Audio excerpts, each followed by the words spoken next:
మాట్లాడి ఈ దినము దేవుడిచ్చిన వాక్య ధ్యానములోనికి వెళదాం. దేవుని యొక్క గ్రంథంలో తెరుద్దాం. ప్రియ దేవుని జనులారా, దేవుని యొక్క గ్రంథములో తెలుద్దాం. మీ దగ్గర ఉన్న బైబిల్ గ్రంథంలో నుండి హగ్గయి వ్రాసిన గ్రంథం 2వ అధ్యాయము 775వ పేజీ నెంబరు 2వ అధ్యాయము 4వ వచనాన్ని నేను మీ కొరకు చదివి వినిపిస్తాను. అయినను యెహోవా ఆజ్ఞ ఇచ్చున్నదేమనగా, జెరుబ్బాబెలు ధైర్యము తెచ్చుకొము, ప్రధాన యాజకుడగు యెహోజాదాకు కుమారుడు అయిన యెహోషువ ధైర్యము తెచ్చుకొము, దేశములోనున్న సమస్త జనులరా ధైర్యము తెచ్చుకుని పని జరిగించుడి, నేను మీకు తోడుగా ఉన్నాను. ఇదే సైన్యములకు అధిపతియగు యెహోవా వాక్కు. ప్రార్థన చేసుకుందాం. దేవుడు నీతో మాట్లాడాలి అని కోరుకునే ఎడలా, దేవా నాతో మాట్లాడు అని చిన్న మనవి చెయ్యి. దేవుడు తప్పకుండా మాట్లాడడానికి సిద్ధముగా ఉన్నాడండి. పరిశుద్ధుడా, జీవము కలిగిన యేసయ్యా నీకు వందనాలు అయ్యా. ఈ యొక్క ఉదయకాల సమయంలో నీ పాదములు ఎదురు రావడానికి మీరు మాకు ఇచ్చిన ఈ గొప్ప ధన్యతను బట్టి నీ స్తుతులు. ఆశ్చర్యకరుడు ప్రభు, ఆలోచనకర్తవు, నమ్మదగిన దేవుడివి, నీతివంతుడు అయ్యా నీకు వందనాలు. నీ వంటి దేవుడు ఎవరున్నారు ఈ లోకములో? మాతో మాట్లాడే దేవుడు నీవే.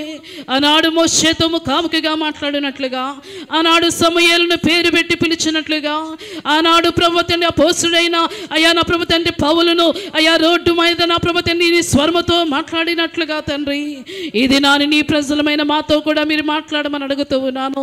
అయ్యా నువ్వు మాట్లాడే దేవుడు కదా. నీ స్వరము మెల్లనైన స్వరము, నీ స్వరము గంభీరమైన స్వరము ప్రభువా. నీ స్వరముతో మమ్మల్ని దర్శించమని ప్రార్థన చేస్తూ ఉన్నాను. నీకు వందనాలు అయ్యా. నీ బిడ్డల మీద మేము సరిగా ఉండడానికి, సరి అయిన త్రోవలో నడవడానికి ప్రభువా నీ మాటలు ఎంతో అవసరము కాబట్టి నీ మెల్లనైన స్వరముతో మాట్లాడండి, సరి చేయండి ప్రభువా. బుద్ధిని నేర్పించండి ప్రభువా, జ్ఞానమును నేర్పించండి ప్రభు, తెలివిని నేర్పించండి ప్రభువా. అయ్యా నీ యొక్క వివేకమును, వివేచనను మీరు మాకు అనుగ్రహించండి బాబు. నీకు వందనాలు అయ్యా. ఈ వాక్యము వేడలని తోడని ఏ కుమార్తె, ఏ కుమారుడు ఏ ఆశతో వచ్చి ఉన్నారో యేసు నామములో వారి యొక్క అవసరతలు, వారి ఆశలు నెరవేర్చబడును గాక. అటు రీతిగా కార్యము చేయండి. నీ దాసురాలను నేను కేవలము వట్టి పాత్రను మాత్రమే అయ్యా, ఈ పాత్రను మీరు వాడుకోండి ప్రభువా. నీ సిలువ చెంత మరుగు చేసుకుని నాతో మాతో మాట్లాడి మహిమను తెచ్చుకోమని యేసు నామమున అడిగి వేడుకొనుచున్నాను తండ్రి, ఆమేన్. ప్రియ దేవుని సంగమా, కోవిడ్ 2 years బ్యాక్ వచ్చిందండి. 2 సంవత్సరాల క్రితం వచ్చింది. మొదటిగా వచ్చినప్పుడు చాలా మందిని దేవుడు తీసుకుని వెళ్ళిపోయాడు. భూమి ఖాళీ అయిపోయింది చాలా వరకు. రెండవసారి సెకండ్ టైం కూడా వైరస్ మరి వచ్చింది. సెకండ్ టైం వచ్చినప్పుడు కూడా చాలా వరకు దేవుడు, బైబిల్లోనే ఉంది, దేవుడట ఖాళీ చేస్తాడట భూమిని. ఏం చేస్తాడండి? ఖాళీ చేస్తాడట. ప్రియ దేవుని జనులారా, ఇప్పుడు వస్తున్న ఈ వైరస్ ఏమిటంటే జ్వరం వస్తుంది. జ్వరముతో పాటు వామిటింగ్స్ వస్తున్నాయి. వామిటింగ్స్తో పాటు మోషన్స్ వస్తున్నాయి. వాటితో పాటు ప్రియ దేవుని పిల్లల బాడీ పెయిన్స్ వస్తున్నాయి. ఈ జ్వరమును తాళలేక చాలామంది చనిపోతూ ఉన్నారు కూడా. కాబట్టి దేవుని యొక్క సన్నిధిలో దేవుని యొక్క పిల్లలమైన మనము ఆయన యొక్క రక్తము మన మీద ప్రోక్షించబడాలి అంటే నిత్యము ఆయనతో మనం ఏం చేయాలండి? సాంగత్యము చేయాలండి, సహవాసము చేయాలి. ప్రియ దేవుని జనులరా, మంచి స్నేహితుడు మరొక మంచి స్నేహితుడితో స్నేహం చేస్తే మంచి లక్షణాలు వస్తాయి. చెడ్డ స్నేహితుడు చెడ్డవానితో స్నేహము చేస్తే చెడు లక్షణాలు వస్తాయి. మన దేవుడు శక్తి కలిగిన దేవుడు, మన స్నేహితుడు ప్రభావము కలిగిన స్నేహితుడు, మన స్నేహితుడు ధైర్యముతో నింపే స్నేహితుడు, మన స్నేహితుడు వరాలు ఫలాలు ఇచ్చే స్నేహితుడు. అలాంటి స్నేహితునితో మనం సహవాసము చేస్తే నువ్వు శక్తిమంతురాలుగా అవుతావు, నువ్వు బలవంతుడుగా అవుతావు, నువ్వు కార్యాలు రుచి చూస్తావు. ఆయనలో ఉండే శక్తి, ఆయనలో ఉండే మహిమ, ఆయనలో ఉండే వెలుగు నిన్ను కమ్ముకుంటుంది ప్రియమైన దేవుని బిడ్డ. అందుకే మనం నిత్యము ఆయనతో మనం సహవాసము కలిగి ముందుకు వెళ్ళాలని దేవుని యొక్క గ్రంథాలు ఘోషిస్తూ ఉన్నాయి. ప్రపంచం అంతా కూడా ఒక వ్యాధితో బాధపడుతూ ఉన్నది. ఆ వ్యాధి ఏమిటంటే భయము. ఏంటండి? భయము. ప్రతి ఇంటిలో ప్రతి వ్యక్తి జీవితంలో ప్రతి చిన్నవారి దగ్గర నుండి పెద్దవారి వరకు ప్రతి ఒక్కరికి కూడా వేధిస్తున్న ఆ యొక్క డిసీజ్ ఏమిటి అంటే భయము. భయము భయము ప్రియమైన దేవుని బిడ్డలారా, ఈ భయము పోవాలి అంటే, ఈ భయము నీ నుండి లేకపోతే నీ యొక్క కుటుంబంలో నుండి ఏ విషయంలో నువ్వు భయపడుతున్నావో వాటన్నిటి నుండి నీకు ఆ భయము నుండి విడుదల కావాలి అంటే దేవునితో సహవాసం చేయాలండి. హల్లెలూయా. ఈరోజు దేవుడు మనకి వాగ్దానం చేస్తున్న మాట ఏమిటంటే ధైర్యము కలిగి ఉండండి. హల్లెలూయా. ఏంటండి, వివాహాలు చేయాలి అనుకున్న తల్లిదండ్రులు ఎలాగూ చెయ్యాలి? ధనం ఎక్కడి నుండి వస్తుంది? అమ్మో, పెండ్లి కుమారుడు తరపు వారికి ఏమైనా సరిగా చూడకపోతే గొడవలు వస్తాయేమో, ఎలా ఉంటుందో వారికి ఉన్న భయాలు వారికి. పిల్లలకి ఇంకా సంబంధాలు సెట్ అవ్వకపోతే అమ్మో ఎవరు వస్తారో, ఎలాంటి వారు వస్తారో, అసలు మంచి అల్లుడు వస్తాడో రాడో, మంచివారు వస్తారో రారో అని భయము. ప్రియ దేవుని బిడ్డలు, వివాహమైన పిల్లల గురించి తల్లిదండ్రులు భయం ఏమిటంటే నా యొక్క బిడ్డలు క్షేమముగా ఆశీర్వాదకరముగా ఉన్నారా లేదా అనే భయము. ప్రియమైన దేవుని బిడ్డలారా, ఈ విధముగా ఉద్యోగస్తులకి ఒక రకమైన భయము, చదువుకుంటున్న వారికి ఒక రకమైన భయము, చదువు అయిపోయిన తర్వాత ఉద్యోగము కొరకు ఎదురు చూస్తున్న వారికి ఒక రకమైన భయము. ప్రియమైన దేవుని బిడ్డలారా, ఏసు ఎదుగుతూ ఉన్న కొలది పెరుగుతూ ఉన్న కొలది ఎలాంటి సంకటాలు కానీ రోగాలు కానీ శరీరంలో ప్రవేశిస్తే అమ్మో చనిపోతామేమో అని భయము. ఏమైపోతుందండి కదండి?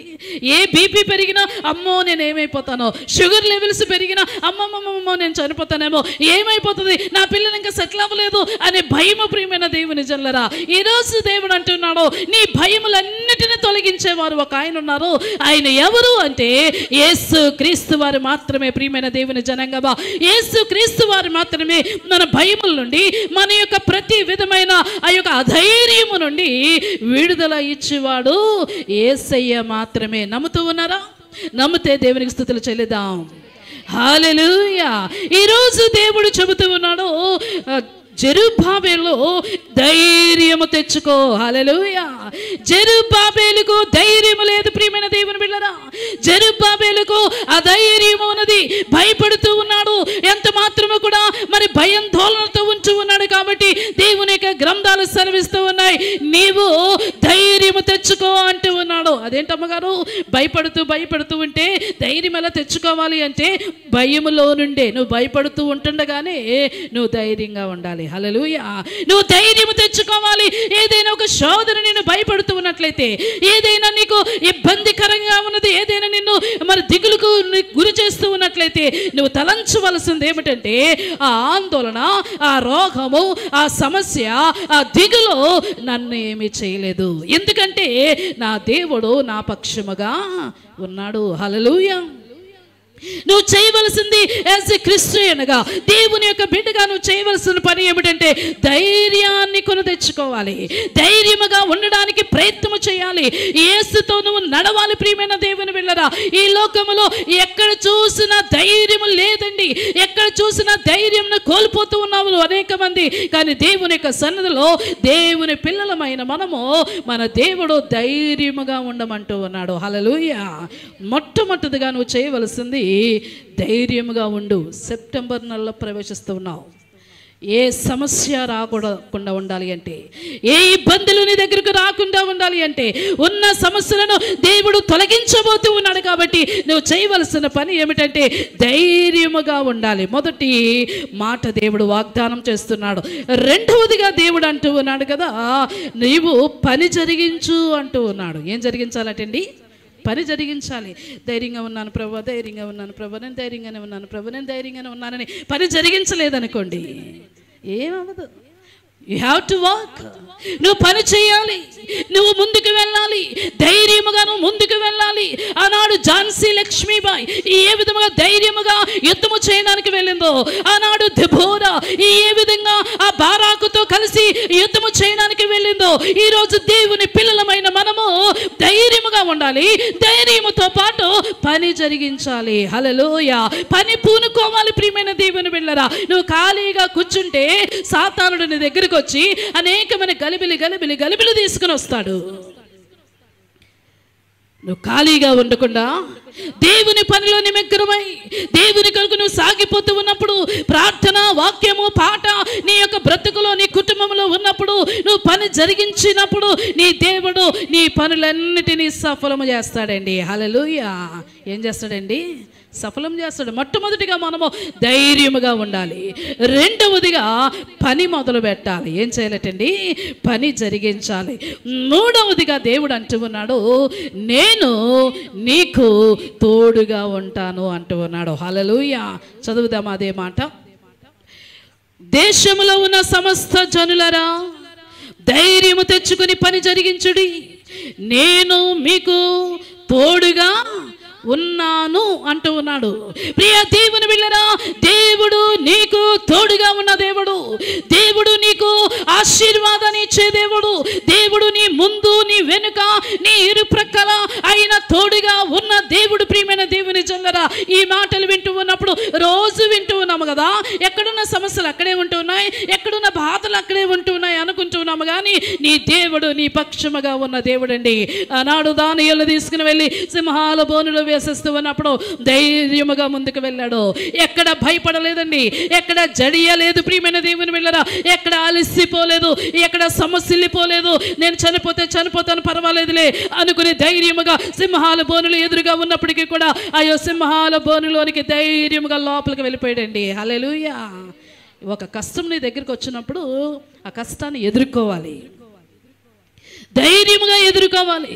ఆ కష్టాన్ని చూసి భయపడకూడదు, ఆ దిగులు చెందకూడదు. ప్రియమైన దేవుని బిడ్డలారా, నా పక్షముగా ఉన్నవాడు నా దేవుడు ఉన్నాడని ధైర్యముగా వెళ్ళిపోవాలి. ఈ సింహాల బోనులోనికి వెళ్ళిపోతూ ఉన్నప్పుడు మనలాంటి శరీరమే, మనలాంటి గుండె, తనకి కూడా మనలాంటి ఆ యొక్క జీవితమే ప్రియమైన దేవుని జనులారా. కానీ దేవుడు నాతో ఉన్నాడు, ఏది జరిగినా పర్వాలేదులే అని ఆ సింహాల బోనులోనికి వెళ్ళిపోయినప్పుడు ప్రియ దేవుని జనులారా, దేవుడు ఆ సింహాల నోళ్ళను ఏం చేశాడటండి?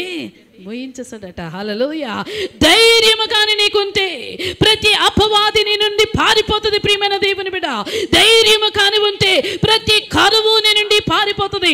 ధైర్యముగా నువ్వు జీవిస్తూ ఉంటే, దేవుని వైపు చూస్తూ ముందుకు వెళితే ప్రతి సమస్య కూడా నీ నుండి దూరం అయిపోతుంది. ప్రియమైన దేవుని జనులారా, దానియేలు మాత్రమే కాదండి, శద్రకు, మేషకు, అబేద్నెగోలు కూడా వారి జీవితంలో దేవుడు వారితో ఉన్నప్పుడు అనేక ఆశీర్వాదాలు శద్రకు, మేషకు, అబేద్నెగోలతో దేవుడు జరిగించుకుంటూ ఉన్నాడు. ఆ యొక్క దేశస్థులు, శత్రువులు శద్రకు, మేషకుని ఎక్కడ ఉంచాలనుకున్నారండి? అగ్నిలో పడేయాలి. ఇందాక ఒక సాక్ష్యం విన్నాం. ఒక విగ్రహాన్ని తీసుకొచ్చి ఎక్కడ పెట్టారు? బీరువాలో పెట్టారు. ఆ బీరువాలో ఉన్నది పాపం నిర్మల గారికి తెలీదు. ఆ బీరువాలో ఉన్న విగ్రహం మాత్రం ఎవరికి తెలుసు? ఎవరికి తెలుసండి? ఎవరికి తెలుసు? ప్రియ దేవుని బిడ్డలారా, దేవునికి తెలుసు. దేవునికి మరుగైనది ఈ లోకములో ఏది కూడా లేదు. ఆ విగ్రహాన్ని బీరువాలో పెట్టి అమ్మకు తెలియదులే, పర్వాలేదులే, చేసి వచ్చేద్దాం, అక్కడ పెట్టేద్దాం అనుకున్నాడేమో బాబు. ప్రియ దేవుని బిడ్డలారా, ఆ విగ్రహము లోపల ఉన్నది ఈ లోపల దేవుడు మాట్లాడడం మొదలు పెట్టాడు. ఎలా మాట్లాడాడంటే, ఒక శోధన వచ్చింది ప్రియ దేవుని బిడ్డలారా. ఆ శోధనలో నుండి దేవుడు మాట్లాడుతూ ఉన్నప్పుడు ప్రియ దేవుని బిడ్డ, ఆ కుమార్తె బీరువా తీసేసరికి ఆ బీరువాలో ఏముందండి? ప్రియ దేవుని బిడ్డ, ఈరోజు దేవునికి అసాధ్యమైనది ఏది లేదు. దేవుడు నీ పక్షముగా ఉన్నాడు. ఆయన మనకి పాఠాలు నేర్పించే దేవుడు. ప్రియమైన దేవుని బిడ్డ, ఈరోజు ఆ యొక్క విగ్రహాలను పూజించమని శద్రకు, మేషకు, అబేద్నెగోలకు చెబితే మేము పూజించాం, మా దేవుడు సమర్థుడు, మేము మరణించినా మరణిస్తాము, కానీ ఈ విగ్రహానికి కూడా మేము పూజించాం.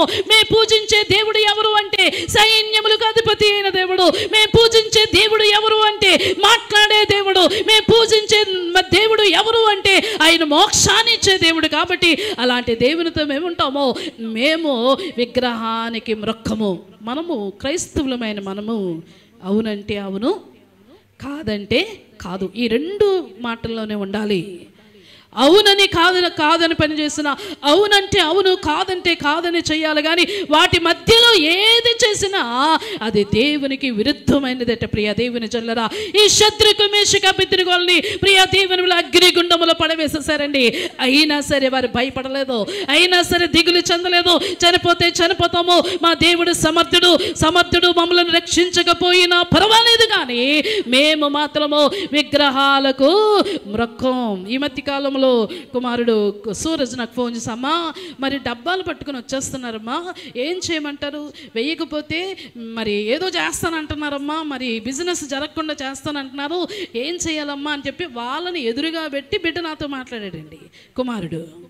నేను అమ్మ ఒకసారి మాట్లాడతారా అంటే, బాబు నేను మాట్లాడేదేంటి, నీవు నడిపించుకుంటున్నావు, నీవు మాట్లాడుకోవాలి, నన్ను మాట్లాడమంటున్నావంటే, కాదమ్మా వీరు నా మాట వినట్లేదు, చాలా పెద్దోళ్ళు మరి బడాబడాగా వచ్చారు, ఏం చేయాలో అర్థం అవ్వట్లేదు అంటే, ఏం కాదు నువ్వు ఒక మాట చెప్పు, నేను క్రిస్మస్కి ఇస్తానని చెప్పు, క్రిస్మస్ పండుగకి రండి డెఫినెట్గా ఇస్తానని చెప్పు అంటే, వెళ్ళి అన్న క్రిస్మస్కి ఇస్తానన్నా, నేను లైన్లో ఉన్నానండి, క్రిస్మస్కి ఇస్తానన్నా అంటే, క్రిస్మస్కి ఇవ్వటం ఏంటి భయ్యా, ఇప్పుడేవి అంటే, లేదన్నా నేను క్రిస్మస్కి ఇస్తాను, ఏమనుకోవద్దు భయ్య అంటే, అయితే క్రిస్మస్కి ఇవ్వాలి అనుకుంటే ఇప్పుడైతే 200, అప్పుడైతే 500, అప్పుడైతే 500. సరే అన్న 500 నీకు ఇస్తాను, అప్పుడే రండి అన్న అని వారిని పంపించేయటం జరిగింది. ప్రియ దేవుని బిళ్ళరా, వారు ఒకవేళ 200 అంటే 200 ఇస్తాను, 500 అలాగే ఇస్తానంటే అక్కడే కూర్చుంటారండి. ప్రియ దేవుని బిళ్ళరా, చాలాసార్లు దేవుడు మనకి జ్ఞానమును వివేచన ఇచ్చినప్పుడు వాళ్ళ యొక్క పోకడలోనికి వెళ్ళిపోకూడదు, వారి యొక్క అలవాటుల్లోనికి వెళ్ళిపోకూడదు, కానీ దేవుని యొక్క చిత్త ప్రకారముగా ప్రేమతో వారికి నచ్చ చెప్పాలి. ప్రియమైన దేవుని బిళ్ళరా, దేవుని యొక్క సన్నిధి వారికి తెలియదు, దేవుని యొక్క విలువలు వారికి తెలియదు, కాబట్టి జ్ఞానయుక్తముగా నువ్వు మాట్లాడినప్పుడు దేవుడు తప్పకుండా అక్కడ కార్యములో చేసే దేవుడు. ప్రియమైన దేవుని బిడ్డ, ఈ శత్రుకు మేషక అబేద్నెగోలు అంటూ ఉన్నారు, అయ్యా మీరు ఎన్ని చెప్పినా పర్వాలేదు, ఓ నెబుకద్నెజరు మేము చనిపోతాము, కానీ మేము మాత్రము ఈ విగ్రహానికి మ్రొక్కము అనగానే రాజుకి కోపం వచ్చిందండి. రాజుగారు నెబుకద్నెజరు గారు రాజుగారు అని పిలవాలి, కానీ శద్రకు మేషక అబేద్నెగోలకు కోపం వచ్చిందట. వారు ఏమని పిలిచారంటే నెబుకద్నెజరు అని పిలిచారండి. హల్లెలూయా. ఆ పిలుపుకి ఇంకా ఉక్రోషం ఎక్కువైపోయింది, ఆ యొక్క ఉగ్రత మరింత ఎక్కువగా చూపించాలని ప్రియమైన దేవుని బిళ్ళరా 7 రెట్లు ఎక్కువ చేశారట అగ్నిని. ఎన్ని రెట్లండి? 7 రెట్లు. ఆ 7 రెట్లు భగభగా మండుతున్నప్పటికీ కూడా శత్రుకు మేషక అబేద్నెగోలు అంటూ ఉన్నారు, మేము మరణించుతాము, కానీ మా దేవునికి ఆ విగ్రహానికి మేము మ్రొక్కము అని చెప్పారు. విసిరేశారండి, అగ్నిగుండములోనికి విసిరినప్పుడు ప్రియమైన దేవుని బిళ్ళరా, మరణానికి అయిపోవడానికి కూడా సిద్ధపడ్డారు, కానీ దేవుని యొక్క ఆజ్ఞకు వారు లోబడి ఉన్నారు. క్రైస్తవ జీవితం ఇలా ఉండాలండి, దేవుని కొరకు మనం సాగిపోవాలి. ప్రియమైన దేవుని బిళ్ళరా, మనలను దేవుడు సమస్తము కూడా ఆయన చూచుచున్న దేవుడు, మన పనులు మన విధానాలు అన్నీ ఆయన గమనిస్తున్న దేవుడు. ప్రియ దేవుని జల్లరా, ఎప్పుడైతే అగ్నిగుండంలో పడవేశారో వారు అనుకున్నారు చనిపోతారని, కానీ వారేమయ్యారండి? బ్రతికే ఉన్నారు. అగ్నిగుండంలో అటు ఇటు వారు తిరుగుతూ ఉన్నారు. ప్రియమైన దేవుని జనాంగమా, ఈ రోజు నేను ఖచ్చితంగా చెప్పగలను, దేవుని దాసురాలుగా నువ్వు దేవుని కొరకు నిలబడితే దేవుడు నీ కొరకు కూడా నిలబడతాడు. నువ్వు దేవుని కొరకు పని చేస్తే దేవుడు నీ కొరకు కూడా ఆయన పని చేస్తాడు. ఆయన కార్యాలు చేసే దేవుడు అండి, ఆయన నమ్మదగిన దేవుడు.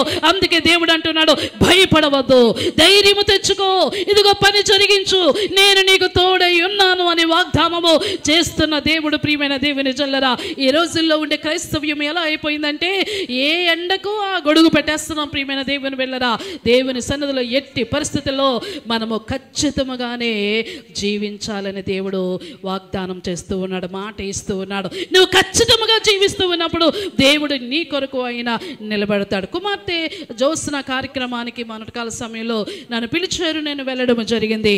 అందులో కొంతమంది అంటూ ఉన్నారు, ఈ యొక్క డేట్స్ పెట్టే విషయంలో మేమైతే పంతుల దగ్గరికి వెళ్తాం, మేమైతే ఇదిగో అమావాస్య పున్నమి చూస్తాము అంటే నేనన్నాను, నేను దేవుని దాస్తురాలనండి, నా బిడ్డ నా యొక్క మందిరంలో మొదటి నుంచి పెరిగింది, ఈమెకి మాత్రం పంతుల దగ్గరికి అక్కడికి ఇక్కడికి తీసుకెళ్ళడానికి లేదు. ఏదైతే సేవకులము నిర్ణయిస్తామో ఆ డేట్లోనే మరి జరిగించాలంటే పాస్టర్మ గారు మీరు ఏది చెబితే మేము అదే చేస్తాము. హల్లెలూయా. ప్రియ దేవుని బిడ్డలారా, దేవుని కొరకు నిలబడినప్పుడు దేవుడు ఆశీర్వాదకరమైన పంటలోనికి తీసుకెళ్తాడు. దేవుడు ఆశీర్వాదకరమైన పంటను కోసేలాగా దేవుడు చేస్తాడు. ప్రియమైన దేవుని జనులారా, భయము నీ జీవితంలో ఉండకూడదు అంటున్నాడు దేవుడు. అది ఏ కష్టం వచ్చినా, ఏ బాధ వచ్చినా, ఏ ఇబ్బంది వచ్చినా, ఏ రోగం వచ్చినా నువ్వు భయపడితే ఆ భయము నేను ఇంకా క్రిందకి మరి నొక్కుతుంది కానీ, ఇంకా క్రిందకి నువ్వు పడిపోయేలాగా చేస్తుంది కానీ, దేవుని సన్నిధిలో భయము నీలో లేకుండా నా దేవుడు నాతో ఉన్నాడు అనే ధైర్యముగా ఉంటే ఆ ధైర్యమే దేవుడు నిన్ను ముందుకు తీసుకువెళ్తాడు. హల్లెలూయా. చాలాసార్లు ఈ మాటలు విని ఆ గడప దగ్గరే మర్చిపోయి ఇంటికి వెళ్ళిపోతాం. ఇంటికి వెళ్ళగానే ఏదో ఒక సమస్య ఎదురవుతుంది, రాకుండా ఉండదు. అంతే, భక్తి లేదు, బైబిల్ లేదు, మొత్తం ఏం చేస్తామండి అందులోనికి వెళ్ళిపోతాం. ప్రియమైన దేవుని జనులారా, క్రైస్తవ బిడ్డలారా, దేవునికి అనుగుణముగా మనం జీవిద్దాం, దేవునికి ఇష్టమైన పాత్రలుగా మనము జీవిద్దాం. భయము నీ హృదయములో నుండి బయటికి పోవాలి. ఏ శోధన వచ్చినా సరే ఆ భయము నీలో ఉంటే ఇంకా నువ్వు దేవునికి దూరం అయిపోతావు. దేవుని మీద ఆధారపడితే నీ జీవితంలో దేవుడు కార్యాలు చేసుకుంటూ వస్తాడు. ప్రియమైన దేవుని జనులారా, భయం మాత్రమే కాదు, రెండవది మన జీవితంలో ఎక్కువగా ఇబ్బంది పెట్టేది ఏమిటంటే కరువు. ఏంటండి? కరువు. భయము ఒక రకమైన సమస్య అయితే కరువు ఇంకొక రకమైన సమస్య. నెల అయ్యేసరికి 1వ తారీఖున 2న 5 లోపల జీతాలు వస్తాయి. మరలా 10వ తారీఖు వచ్చేసరికి అవన్నీ కూడా ఏమైపోతాయండి? అయిపోతాయి. మళ్ళా 11వ తారీఖు నుండి 30వ తారీఖు వరకు అందరి వైపు చూస్తాం. చాలా ఇబ్బందికరంగా ఉంటుంది, చాలా శోధనగా ఉంటుంది. ప్రియ దేవుని బిడ్డలారా, దేవుని యొక్క వాక్యము సెలవిస్తుంది, భయము ఎంత భయంకరమైన వ్యాధో కరువు కూడా అంతే భయంకరమైన వ్యాధి. నీ చేతులు ఎండిపోతూ ఉంటాయి ఒక్కొక్కసారి, నీ ఇంటిలో లోటుతో ఉంటుంది ఒక్కొక్కసారి. ప్రియమైన దేవుని బిడ్డలారా, అనుకున్నవి జరిగించాలి అనుకుంటాము, అవి జరిగే లోపల మరొక సమస్య వస్తుంది. ఇది చేద్దాం అనుకుంటాము, అది జరిగించే లోపల మరొక సమస్య వస్తుంది. ఈ విధంగా కుడివైపు, ఎడమవైపు, ఉత్తరం వైపు, దక్షిణం వైపు 4 వైపుల నుండి సమస్యలు, ఫైనాన్షియల్ క్రైసిస్ వస్తే ఆ ఫైనాన్షియల్ క్రైసిస్లో నుండి, ఆ కరువులో నుండి బయటికి రావడానికి చాలా చాలా చాలా భయపడతాం, బాధపడతాం. ఎందుకు వచ్చిన జీవితమా, ఇంత కష్టపడుతున్నా సరే రూపాయి మిగలడం లేదు అనుకుంటామా లేదండి? రూపాయి దాయాలి అనుకుంటున్నాం, సేవ్ చేయాలనుకుంటున్నాం, సేవ్ చేయలేకపోతూ ఉన్నాం. ఎన్నో సమస్యలు, ఎంతో కరువు వస్తుంది. ఎందుకు ఇలా జరుగుతుందని ఈ కరువు నిన్ను మానసికంగా బాధ పెడుతుంది. ఈ కరువు నీ జీవితంలో ఎదగలేకుండా చేస్తూ ఉన్నది. ఈ కరువు ప్రియమైన దేవుని బిడ్డలారా, నిన్ను ముందు స్థానంలో ఒకవేళ ముందుకు వెళ్ళాలన్నా సరే ఈ కరువు నిన్ను ఆటంకము చేస్తూ ఉన్నది. హల్లెలూయా. కరువు లేని వారు ఎవరు లేరండి.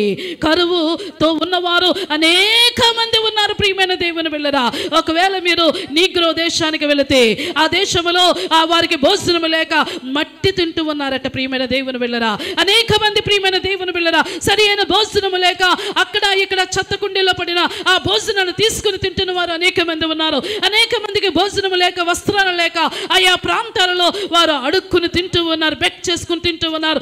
ఈ విధముగా ప్రతి చోట, ప్రతి దేశంలో, ప్రతి రాష్ట్రంలో, ప్రతి కుటుంబంలో కూడా కరువు కరువు కరువు కరువుతోనే ఉన్నారు. ప్రియమైన దేవుని జనులారా, ఈ కరువు పోవాలి అంటే దేవుడు నీతో ఉంటే కరువు పోతుంది. అందుకే యాకోబు అంటున్నాడు, ప్రభువా నువ్వు నన్ను దీవిస్తానని వాగ్దానం చేసావు కదా, ఇదిగో నేను వెళ్ళే ప్రయాణంలో నువ్వు నాకు తోడుగా ఉండాలి, నువ్వు నన్ను కట్టుకోవడానికి వస్త్రాలను ఇవ్వాలి, అంతేకాదు నేను భుజించడానికి భోజనం ఇచ్చినప్పుడు నువ్వు నన్ను సంపూర్ణముగా ఆశీర్వదించినప్పుడు నేను ఆశీర్వదించబడి మరలా తిరిగి వచ్చి నేను నీకు బలిపీఠం కడతానని వాగ్దానం చేస్తాడండి. హల్లెలూయా. నీ దేవునికి నువ్వు వాగ్దానం చేయాలి. నన్ను ఆశీర్వదిస్తే, నన్ను దీవిస్తే, నాకు ఏ లోటు రాకుండా చేస్తే, ప్రియ దేవుని బిడ్డలారా, నా దేవా నీతో నేను ఉంటాను, నీ కొరకు జీవిస్తాను, నేను బలిపీఠం కడతానని వాగ్దానం చేయాలండి. హల్లెలూయా. కరువు ఎప్పుడు పోతుందంటే నువ్వు బలిపీఠాలు కట్టినప్పుడు. ఎప్పుడు పోతుందండి బలిపీఠం? దేవునికి మందసము కట్టినప్పుడు, నీ గృహములో బలిపీఠం ఉన్నప్పుడు, నీ గృహములో మందసము ఉన్నప్పుడు కరువు నీ దగ్గరకు ఎంత మాత్రము రాదు. ప్రియమైన దేవుని బిడ్డ, దేవుని యొక్క గ్రంథాలు సెలవిస్తూ ఉన్నాయి, ఈ ప్రపంచంలో ఏ దేశముకి వెళ్ళినా, అమెరికా కూడా కరువుతోనే బాధపడుతుంది. అమెరికా దేశంలో కూడా ఎంతో కరువు ఉంది ప్రియ దేవుని బిడ్డలారా. ఆస్ట్రేలియా దేశంలో కరువు ఉంది, జపాన్లో కరువు ఉంది, ఆస్ట్రియాలో కరువు ఉంది ప్రియ దేవుని బిడ్డలారా. మన దేశంలో కూడా ఎక్కడ చూసినా కరువుతోనే బాధపడుతూ ఉన్నారు. ఈ కరువు క్రైస్తవ కుటుంబాలలో లేకుండా ఉండాలి అంటే దేవుని యొక్క సన్నిధిలో మనము మన యొక్క గృహాలలో మందసములు కట్టుకోవాలండి. హల్లెలూయా. ఎంతమంది కుటుంబారాధన చేసుకుంటున్నారో నాకు తెలియదు, కానీ ప్రతి క్రైస్తవ కుటుంబంలో కుటుంబారాధన ఉండాలి. ఎంతమంది పర్సనల్ ప్రేయర్స్ చేసుకుంటున్నారో తెలియదు, కానీ ప్రతి కుమారుడు, ప్రతి క్రైస్తవ బిడ్డ ఒక సమయాన్ని కేటాయించి వ్యక్తిగతముగా దేవుని సన్నిధిలో ప్రార్థన చేయాలి. అలా చేసినప్పుడు దేవుడు మన దగ్గరికి రావడం మాత్రమే కాకుండా ప్రతి కార్యమును కూడా ఆయన నెరవేర్చే దేవుడు. ప్రియమైన దేవుని జనులారా, దేవుని యొక్క గ్రంథములో అబ్రహాము ఉన్న కాలంలో కూడా కరువు వచ్చిందట. ఏ కాలంలో అండి? చాలాసార్లు నేను దేవుని నమ్ముకున్నాను, నాకేనా ఈ కష్టాలు, నాకేనా ఈ బాధలు, దేవుని నమ్ముకున్నాను, నాకేనా ఈ కరువు, అందరూ బాగున్నారు పట్టు చీరలు కట్టుకుని, అందరూ బాగున్నారు చాలా హాయిగా, నాకేనా నాకేనా నాకేనా అని అనుకున్న బిడ్డలు చాలామంది ఉన్నారు. ప్రియమైన దేవుని బిడ్డలారా, దేవుడు నీతో ఉన్నాడు, నీ జీవితంలో ఉన్నాడు, నిన్ను ఆశీర్వదించాలి అనుకుంటూ ఉన్నాడు, నీ కరువులన్నిటినీ కూడా ఆయన తొలగించాలని ఆశపడుతూ ఉన్నాడు. అబ్రహాము కాలంలో కరువు వచ్చినప్పుడు అబ్రహాము అటు ఇటు పారిపోలేదు. ప్రియమైన దేవుని బిడ్డలారా, అబ్రహాము దేవుని వైపు చూశాడు. దేవుని యొక్క గ్రంథము సెలవిస్తుంది, అబ్రహాము ఎండిన నేల మీద నిలబడ్డాడట, బీటలు వేసిన నేల మీద నిలబడ్డాడట. ఆ లోతు పచ్చని ప్రాంతం అంతా తీసుకుని వెళ్ళిపోయాడట. అబ్రహాము ఎండిన ప్రదేశంలో నిలబడ్డాడటండి. దేవుని యొక్క గ్రంథం అంటుంది కదా, సెలవిస్తూ ఉన్నది, అబ్రహాము రెండు చేతులు ఆకాశం వైపు చాపి, ప్రభువా ఈ ఎండిన నేల మీద నేను నిలబడ్డాను, బీటలు వేసిన నేల మీద నిలబడ్డాము, నీకు అసాధ్యమైనది ఏది లేదు, ఈ బీటలలో నుండి నువ్వు జలాలు పుట్టించే దేవుడు కదా అని ప్రార్థన చేస్తే ఉరుములు మెరుపులు ధ్వని వినబడి ఆ జలాలు ఆ భూమిలో నుండి ఉబుకుకుంటూ వచ్చిందటండి. హల్లెలూయా. నీ దేవుడు ఎలాంటి దేవుడు అంటే అబ్రహాము కాలంలో ఉన్న కరువును తీసేసిన దేవుడు ఈరోజు నీ కుటుంబంలో ఉండే కరువును కూడా ఆయన తీసివేయగలడు. హల్లెలూయా. ఆయనకు సాధ్యమైనది ఏది లేదు. ప్రియమైన దేవుని బిడ్డలారా, అబ్రహాము ఆ నీరును చూసి ఎంతో సంతోషించి విత్తనాలు వేసినప్పుడు ప్రియమైన దేవుని బిడ్డలారా, విస్తారమైన పంటను ఆ యొక్క అబ్రహాము పండించాడండి. హల్లెలూయా. అబ్రహాము విశ్వాసులకు తండ్రి మాత్రమే కాదు, గొర్రెలను, మేకలను, ఎడ్లను కాసేవాడు కూడా. పని అంటే ఏ పైనైనా చేయడానికి ఇష్టపడాలి. అమ్మో నేను డిగ్నిటీగా ఉన్నాను, నేను హైలీ ఈ పని చేయకూడదు అనేది ఉండకూడదు.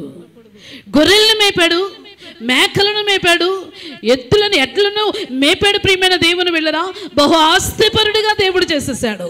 అంతేకాదు కరువు కాలంలో ఉన్నప్పుడు చేతులెత్తి దేవుని సన్నిధిలో ప్రార్థన చేశాడు. ఆ నీరు వస్తూ ఉన్నప్పుడు ఆ విత్తనాలు పట్టుకుని ఆ భూమిని దున్ని, ప్రియమైన దేవుని బిడ్డలారా, ఒక వ్యవసాయకుడిగా భూమిని మరి దున్ని ఆ విత్తనాలను జల్లాడండి. నడుము వంచి పనిచేశాడు. పని పూనుకోవడం అంటే నేను ఇలాగే నిలబెడతాను, నా దగ్గరికి వచ్చి పెట్టండి అనేది కాదు. You have to work. నువ్వు పని చేయాలి, నువ్వు వంగాలి. నువ్వు పని చేస్తూ ఉన్నప్పుడు మాత్రమే నీ పనిని బట్టి దేవుడు ఆశీర్వదిస్తాడు. మనం ఏ విధముగా ముందుకు వెళుతున్నావో దానిని బట్టి మాత్రమే నువ్వు ఆశీర్వదించబడతావు. ప్రియమైన దేవుని జనులారా, రిలయన్స్ మరి అధినేత ఎవరండి?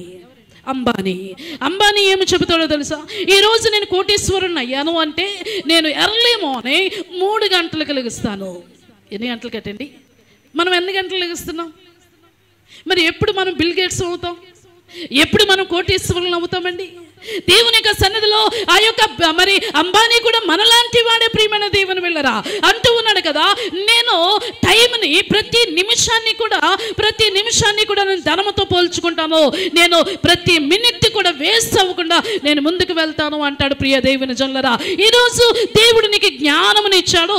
నువ్వు పని చేయకుండా ఒకవేళ కాట్ మీద కూర్చుని ఆర్డర్స్ ఇస్తే ఏది నీ దగ్గరకు రాదు. పని చేసిన వాడిని దేవుడు దీవిస్తాడు. పని చేసిన వాడిని దేవుడు దీవిస్తాడు. నేను కూర్చుంటాను, నేను ఏమీ చేయను అంటే కూర్చున్న వారికి ఆశీర్వాదాలు రావు. ప్రతి నిమిషము ప్రతి మినిట్ కూడా పని చేయడానికి ఇష్టపడాలి. ప్రియమైన దేవుని వెళ్ళరా, పరిగెత్తడానికి ఇష్టపడాలి, పని చేసి ముందుకు వెళ్ళడానికి ఇష్టపడాలి. ఇదిగో అబ్రహాము తన జీవిత కాలంలో విత్తనాలు చల్లాడు. ఒక వ్యవసాయకుడిగా, ఒక రైతుగా పని చేసి ఆ యొక్క పంటను పండించి అనేక మందికి భోజనం పెట్టాడండి. హల్లెలూయా. ఒక్కడి వలన ఆ దేశానికి కరువు పోయింది. రెండవదిగా ఇస్సాకు, ప్రియమైన దేవుని వెళ్ళరా, ఇస్సాకు కాలంలో కూడా కరువు వచ్చింది, కష్టాలు వచ్చాయి. దేవుని పిల్లలుగా ఉన్నప్పుడు మనకు కష్టాలు రాకూడదు, మనకు కరువు రాకూడదు, మన గిన్నె నిండి పొర్లిపోవాలి అనుకుంటే మోకాల జీవితం ఎక్కడుంది? వాక్య జీవితం ఎక్కడుంది? దేవుని సన్నిధిలో ఉపవాసాలు ఎక్కడ చేస్తున్నావు? దేవుని కొరకు ఎలా జీవిస్తూ ఉన్నావు? ప్రియమైన దేవుని వెళ్ళరా, ఈ ఆశీర్వాదాలన్నీ రావాలి అంటే నీ మోకాలు దున్నబడాలి, నీవు వాక్యము చదవాలి, దేవుని కొరకు పరిగెత్తినప్పుడు మాత్రమే నీవు నీ జీవితంలో ఆశీర్వాదం పొందుకుంటావు. హల్లెలూయా. అబ్రహామును దీవించిన దేవుడు నిన్ను దీవించగలడు. ఇస్సాకు కాలంలో కూడా కరువు వచ్చినప్పుడు ఆ కరువును బట్టి ఇస్సాకు అనుకున్నాడట, అబ్రహా నా తండ్రి కాలంలో కూడా కరువు వచ్చింది, ఇప్పుడు నా కాలంలో కూడా కరువు వచ్చింది, కాబట్టి నేను ఇక్కడ ఉండకూడదు. హల్లెలూయా. ఏమనుకున్నాడండి? కరువు వస్తే పారిపోతాం. కరువు వస్తే ఏమైపోతామండి? పారిపోతాం. పారిపోవడం మాత్రమే కదా, దేవుడు లేడు. కనబడని దేవుడి మీద అరిసేస్తామండి. కనబడని దేవుడి మీద ఏం చేస్తామండి? రంకెలేసేస్తాం. అసలు దేవుడు ఎక్కడున్నాడు అంటాం. ప్రియ చాలా ఈజీగా దేవుడు లేడని బుద్ధిహీనులు ఏంటండి తమ హృదయములో అనుకుంటారట. దేవుడు లేడు అనుకుంటే బుద్ధిహీనతే. ప్రియమైన దేవుని బిడ్డ, దేవుని మీద కోపగిస్తాం, దేవుని మీద అరుస్తాము, దేవుని మీద అలుగుతామండి. దేవుడు లేడు అంటాం. ప్రియమైన దేవుని జనులారా, ఇస్సాకు అంటూ ఉన్నాడు, అబ్రహాము నా తండ్రి కాలంలో కూడా కరువు వచ్చింది, ఇప్పుడు నా కాలంలో కూడా కరువు వచ్చింది, కాబట్టి ఇక్కడ నుండి నేను వెళ్ళిపోతాను, ఇక్కడ నుండి నేను పారిపోవాలి, వెళ్ళిపోవాలని ఆ రాత్రి కాల సమయంలో భార్యతో రెబెకాతో అంటున్నాడట. మనము ఇక్కడ ఉంటే చనిపోతాం, మనం ఇక్కడ ఉంటే మనకి భోజనం దొరకదు, కాబట్టి ఎర్లీ మార్నింగ్ ఉదయకాల సమయంలో నీవు నేను వేరే ప్రాంతానికి వెళ్ళిపోదాం, భోజనం ఉన్న చోటకి వెళ్ళిపోదాం. ఎక్కడికి వెళ్ళిపోదాం అనుకున్నారండి? భోజనము ఎక్కడైతే భోజనం ఉంటుందో ఆ భోజనముల దగ్గరికి వెళ్ళిపోదామని ఆ రాత్రికాల సమయంలో మాట్లాడుకున్నారటండి. హల్లెలూయా. మాట్లాడుకుంటే ఆ మాటలను ఎవరు విన్నారు? ప్రియ దేవుని బిడ్డలారా, దేవుడు విన్నాడండి. దేవుడు క్రైస్తవులమైన మనము, క్రీస్తు నెరిగిన బిడ్డలమైన మనలను ఎప్పుడు పారిపోవాలని కోరుకోడు. నువ్వు ఎక్కడ ఉంటే అక్కడ దీవించాలని ఆయన కోరుకుంటాడండి. ఏ ప్రాంతంలో ఉంటే ఆ ప్రాంతంలో నిన్ను ఆశీర్వదించాలని కోరుకుంటున్నాడు. ఏ క్రిటికల్ సిచ్యువేషన్లో నువ్వు ఉన్నావో ఆ క్రిటికల్ సిచ్యువేషన్లో నుండి దేవుడు నిన్ను ఆశీర్వదించాలని కోరుకుంటూ ఉన్నాడు. ఎందుకంటే మన దేవుడు శూన్యము నుండి సమస్తమును కలుగు చేసిన దేవుడు. ఒకవేళ నువ్వు జీరో స్థానంలో నువ్వు నిలబడినా ఆ జీరో స్థానంలో నుండి దేవుడు నిన్ను ఉన్నతముగా దీవించగలిగిన సమర్థుడు. ప్రియమైన దేవుని బిడ్డలారా, హల్లెలూయా చెబుదామా? హల్లెలూయా. అబ్రహాము ఇస్సాకు తన జీవితంలో పారిపోదాము, వెళ్ళిపోదాము అని నిర్ణయించుకుని భార్యకు చెప్పి బ్యాగులన్నీ సర్దే అన్నప్పుడు బ్యాగులన్నీ సర్దేసిందండి. ఆ రాత్రి పండుకున్నారు. అబ్రహాము దగ్గరికి, ఇస్సాకు దగ్గరికి ఎవరు వచ్చేసారండి? దేవుడు వచ్చేసాడు. ఇస్సాకుతో అంటూ ఉన్నాడు దేవుడు, ఇస్సాకు ఇస్సాకు నువ్వు పారిపోదాం అనుకుంటూ ఉన్నావా? నువ్వు వెళ్ళిపోదామని అనుకుంటూ ఉన్నావా? నా మీద నీకు నమ్మకం లేదా? నా మీద నీకు ఆ అపనమ్మకము కలిగి ఉన్నావా? ఇదిగో నువ్వు ఇక్కడ ఉండడము నాకు ఇష్టము, నీవు వెళ్ళిపోవడము నాకు ఎంత మాత్రము కూడా ఇష్టం లేదు. You have to be stay here. నువ్వు ఇక్కడే నిలబడి ఉండు. హల్లెలూయా. ఎక్కడ నిలబడమంటున్నాడండి? కరువులో నిలబడమంటూ ఉన్నాడు, ఇబ్బందుల్లో నిలబడమంటూ ఉన్నాడు, ఆకలితో ఉన్నప్పుడు నిలబడమంటూ ఉన్నాడు, ఆకలి వేస్తూ ఉన్నప్పుడు ఆకలితోనే అక్కడ ఉండు అంటూ ఉన్నాడు దేవుడు. ప్రియమైన దేవుని బిడ్డలారా, వెంటనే ఇస్సాకు అంటాడు, అదేంటి ప్రభువా, ఎన్నో దినాల నుంచి భోజనం లేదు, సరిగా కడుపు నిండా భోజనం తిని చాలా రోజులైపోయింది, కరువుతోనూ కాటకముతో ఉంటూ ఉన్నావు, నీళ్లు లేవు, ఆహారం లేదు, చాలా కష్టంగా ఉంది, ఇక్కడ ఉండమంటున్నావేంటి అని ఇస్సాకు దేవుణ్ణి అడిగే ఉంటాడండి. అడగకుండా ఉన్నాడు, మనలాంటి వాడే కదా ఇస్సాకు కూడా. అప్పుడు దేవుడు అంటూ ఉన్నాడు ఇస్సాకుతో, ఇస్సాకు, ఈ కరువును నేనే తీసుకొచ్చాను. ఈ కరువు తీసుకురావడానికి గొప్ప రహస్యం ఉన్నది. ఈ కరువు పోవాలి అంటే నువ్వు ఇక్కడ నిలబడాలి. నీ కరువు పోవాలి అంటే నీ ద్వారా కరువు పోగొట్టుతాను. కాబట్టి నువ్వు పారిపోవడము, నువ్వు వెళ్ళిపోవడం నీకు ఇష్టం లేదు నాకు. నువ్వు ఇక్కడే ఉండు. రేపు గుప్పుడు విత్తనాలు పట్టుకో. ఎన్ని విత్తనాలండి? గుప్పుడు విత్తనాలు పట్టుకో. విత్తనాలు లేని రోజుల్లో విత్తనాలు పట్టుకోమంటున్నావేంటి ప్రభు అంటే, నీవు కేజీ కాదు, 2 కేజీలు కాదు, బస్తా కాదు. ఎన్ని విత్తనాలు? గుప్పిడికి ఎన్ని వస్తాయండి? మనకు తెలుసు కొన్ని కదా.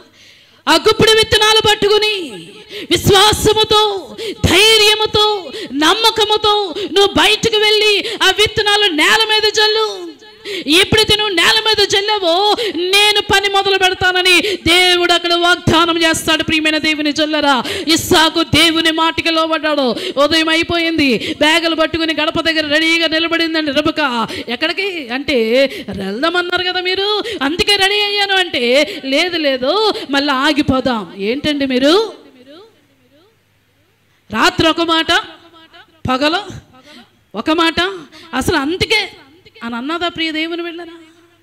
రెబెకా ఒబీడియన్స్ కలిగిన స్త్రీ. ప్రియ దేవుని బిడ్డలారా, భర్త మాటకు లోబడిన స్త్రీ ఎక్కడైతే విధేయత ఉంటుందో అక్కడ ఆశీర్వాదం ఉంటుంది. ప్రియ దేవుని బిడ్డలారా, ఆ వెంటనే రెబెకా అంటూ ఉన్నది, అయ్యా నువ్వు రమ్మంటే నీతో వస్తాను, నువ్వు ఉండమంటే ఇంటిలోనే ఉంటానని ఆ బ్యాగులన్నీ లోపల తీసుకుని వెళ్ళి ఇంటిలోనే ఉంచింది. ప్రియమైన దేవుని జనులారా, ఆ యొక్క ఇస్సాకు గబగబా గుప్పుడు విత్తనాలు పట్టుకున్నాడు.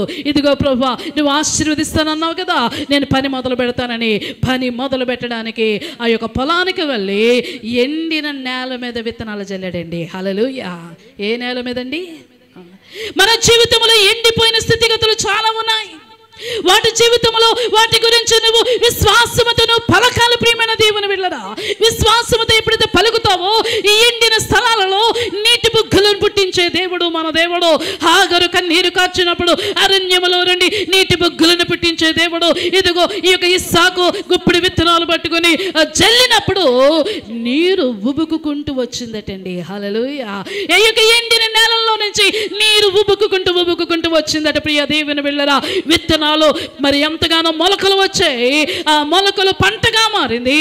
100 పంట కోసాడట. హల్లెలూయా. అబ్రహాము కాలంలో కరువు వచ్చినప్పుడు దేవుడు తొలగించాడు. ఇస్సాకు కాలంలో ఆ యొక్క కరువు వచ్చినప్పుడు కూడా దేవుడు తొలగించి ఎన్ని దేశాలకు భోజనం పెట్టాడంటే, ఇస్సాకు 3 దేశాలకు పెట్టాడండి. ఎన్ని దేశాలకండి? 3 దేశాలకి భోజనం పెట్టాడు. ఇస్సాకు వలన అనేక మంది ప్రజలు భోజనము తిన్నారు. ప్రియమైన దేవుని బిడ్డలారా, నిన్ను దేవుడు ఆశీర్వాదకరముగా ఉంచాలనుకుంటున్నాడు. నీ ద్వారా అనేక మంది భుజించేలాగా దేవుడు చేయగలడు. ఆయనకు సాధ్యమైనది ఈ లోకములో ఏది కూడా లేదు. అబ్రహాము వలన ఆశీర్వాదం, ఇస్సాకు వలన కరువు పోయింది ఆశీర్వాదం. మరొక కుమార్తె ఉన్నది. ఆమె పేరు ప్రియ దేవుని వెళ్ళరా, ఆమె నయోమి. ఎవరండి? నయోమి. కరువులో నిలబడి ఆశీర్వదించబడ్డారు అబ్రహాము, ఇస్సాకు. కానీ నయోమి మాత్రము బెత్లెహేము పురములో ఉన్నప్పటికీ, బెత్లెహేమీయురాలు అయినప్పటికీ కూడా కరువు వచ్చిందని తన భర్తతో అంటూ ఉన్నది, అయ్యా ఈ బెత్లెహేమీయు అంటే రొట్టెల ఇల్లు, అయినా సరే ఇక్కడ భోజనం లేదు, ఇక్కడ నుండి మనము మోయాబు దేశానికి వెళ్ళిపోదాం. ఎక్కడికి వెళ్ళిపోదాం? మోయాబు దేశము విగ్రహారాధన దేశము. మోయా దేశపు ప్రజలు విగ్రహారాధన చేసే ప్రజలు. అక్కడికి వెళ్ళిపోదాం, అక్కడికి సమృద్ధిగా భోజనం ఉందని చెప్పి భార్య భర్తను పురుకొల్పిందండి. స్త్రీలారా, జ్ఞానయుక్తముగా ఆలోచించాలి. నీ కుటుంబాన్ని కట్టుకునేది నువ్వే, నీ కుటుంబాన్ని పాడు చేసుకున్నది కూడా నువ్వే. ఎవరో చెప్పిన మాటలు విని నీ కుటుంబాన్ని విచ్ఛిన్నము ఎప్పుడూ కూడా మనము చేసుకోకూడదు.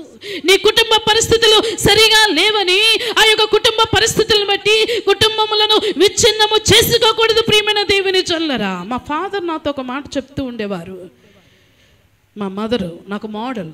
ఆమె స్త్రీ మాట బయటకు వినబడకూడదు. ఏ సమస్య వచ్చినా 4 గోడల మధ్య ఉండాలి, గేటు దాటి బయటకు వినబడకూడదు అని చెప్పేవారండి. అలాగే ఉండేవారం మేము. ఇప్పటికీ కూడా గృహంలో ఉంటే మేము ఉన్నామా లేదా అని ఎవ్వరికీ తెలీదు. మేము బయటకు వస్తేనే పిల్లల మాటలు, ఇంటి యజమానుల మాటలు, నా మాట బయటకు అంత మాత్రము వినబడదు. ఎవరు వర్క్స్లో వారు నిమగ్నం అవుతాం. స్త్రీ మాట బయటకు రాకూడదు అని చెబుతూ ఉండేవారు. దేవుని యొక్క గ్రంథాలు సెలవిస్తూ ఉన్నాయి. ఈ నయోమి భర్తను పాడు చేసిందండి. ఈ నయోమి పిల్లలను పాడు చేసింది. ప్రియమైన దేవుని బిడ్డలారా, కరువు వచ్చింది. ఈ కరువులో నిలబడలేము. ఈ కరువులో మేము ఉంటే మేము చనిపోతాము. దేవుని మీద నమ్మకం లేదు, దేవుని మీద విశ్వాసం లేదు. ఈ యొక్క కుటుంబాన్ని మోయాబు దేశానికి తీసుకుని వెళ్ళిపోయింది. ప్రియమైన దేవుని జనులారా, అందుకే ఇంటిలో ప్రార్థనలు ఉండాలి, అందుకే గృహాలలో పాటలు వినబడాలి, అందుకే దేవుని యొక్క గ్రంథాలు చదవాలండి. అప్పుడే కుటుంబంలో గొడవలు, విభేదాలు, సమస్యలు రావు, కరువు రాదు. ప్రియమైన దేవుని మీద బయటకు తీసుకుని వెళ్ళిపోయింది. వెళ్ళిపోయిన తర్వాత ఏం జరిగిందో మనందరికీ తెలుసు. కరువుకు భయపడి పారిపోయిన స్త్రీగా బైబిల్ గ్రంథంలో లిఖించబడింది. మరొక స్త్రీ ఉన్నది ప్రియ దేవుని బిడ్డలారా. ఆమె ఎవరు అంటే ఆమె వలన ఇశ్రాయేలు అందరూ ఆకలితో ఉన్నారు. ఆమె ఎవరండి? అందరికీ వాక్యం తెలుసు. ఆహాబు భార్య అయిన యెజబెలు. వెరీ గుడ్, శ్రీను బ్రదర్ చెప్పారు. ఆహాబు భార్య అయిన యెజబెలు. ఆహాబు ఒక క్రైస్తవుడే. ఆహాబు ప్రియ దేవుని బిడ్డలారా, దేవునిని ఎరిగిన వాడే, సైన్యములకు అధిపతియగు దేవుని ఆరాధించిన వాడే అయిన ఆహాబు భార్య యెజబెలు. యెజబెలు విగ్రహారాధికురాలు. అలాంటి విగ్రహారాధికురాలను వివాహం చేసుకున్నదట. ఎప్పుడైతే వివాహము చేసుకున్నాడో ఆహాబు, ఆ దేశం అంతటికి కూడా కరువు వచ్చేసిందండి. ఆ దేశం అంతటికి కూడా కరువుతో వారు బాధపడుతూ ఉన్నారు. అనేక సంవత్సరాలు కరువుతో బాధపడుతున్నారు. దీని అర్థము మనం గమనించాలి. ఈ 4 వ్యక్తులను మన ముందు ఉంచాడు దేవుడు. అబ్రహాము విశ్వాసులకు తండ్రి. విశ్వాసముతో ఆ కరువులో నిలబడ్డాడు. ఆ కరువులోనే దేవుడు ఆశీర్వదించాడు. ఇస్సాకు దేవుని మాటకు విధేయత చూపించాడు. ఆ విధేయత వలన దేవుని నమ్మాడు. అందుకే ఆశీర్వదించబడి కరువును పోగొట్టి అనేక మందికి భోజనం పెట్టాడండి. ఇక నయోమి దేవుని నమ్మినా సరే ఆమె ఇంకా అపనమ్మకంలో ఉంది. దేవుని మీద నమ్మకం లేదండి. అందుకే కుటుంబాన్ని తీసుకుని వెళ్ళిపోయి మోడైపోయింది. ప్రియ దేవుని బిడ్డలారా, కరువుని తట్టుకోలేకపోయింది. ఇక 4వది యెజబెలు కరువును తీసుకొచ్చిన కుమార్తె. ఆహాబుని వివాహము చేసుకున్నప్పటికీ ఆహాబు మార్గములో వెళ్ళటం లేదు. ఆహాబు దేవుని ఆరాధించట్లేదు. యెజబెలు ఒక అన్య స్త్రీ కాబట్టి విగ్రహాలను నిలిపిందట. ఆ యొక్క దేవతా స్తంభములను నిలిపిందట. ఆమె వలన ఏమొచ్చిందండి? కరువు వచ్చింది. ఎన్ని సంవత్సరాలు బాధపడ్డారో తెలుసా ప్రియ దేవుని బిడ్డలారా? చాలా సంవత్సరాలు దేవునికి కోపం వచ్చి ఆ యొక్క కరువును రప్పించాడు. కరువు రావడానికి గల కారణము మన తప్పిదములే, మన పాపములే. ఒక్కొక్కసారి దేవుడి విశ్వాసాన్ని పరీక్షిస్తాడు. ఒక్కొక్కసారి దేవుడికి దగ్గరగా చేసుకోవడానికి కరువులు రప్పిస్తాడు. ఒక్కొక్కసారి ఆ శిక్ష, ఆ యొక్క కరువు ఎందుకు వస్తుందంటే దేవుడు మనం చేసిన పాపములను బట్టి ఆ కరువును రప్పిస్తాడు. ప్రియమైన దేవుని బిడ్డలారా, ఈ 4 వ్యక్తులలో ఎవరులాగను ఉన్నావు? కరువును రప్పించే వ్యక్తిగా ఉన్నావా? కరువును పోగొట్టే వ్యక్తిగా ఉన్నావా? కరువును చూసి పారిపోయే వ్యక్తిగా ఉన్నావా? కరువులో నిలబడి చావైనా బ్రతికైనా ఏసే యేసే అని నిలబడి ఆయన వైపు మనం చూస్తూ ఉన్నామా? ఒకసారి మనం పరిశీలించుకుందాం. 5వ వ్యక్తి ఒకరున్నారో ఆ వ్యక్తి గురించి ఒక 5 నిమిషాలు ధ్యానించి మనం ముగించుకుందాం. 2వ సమూయేలు వ్రాసిన గ్రంథం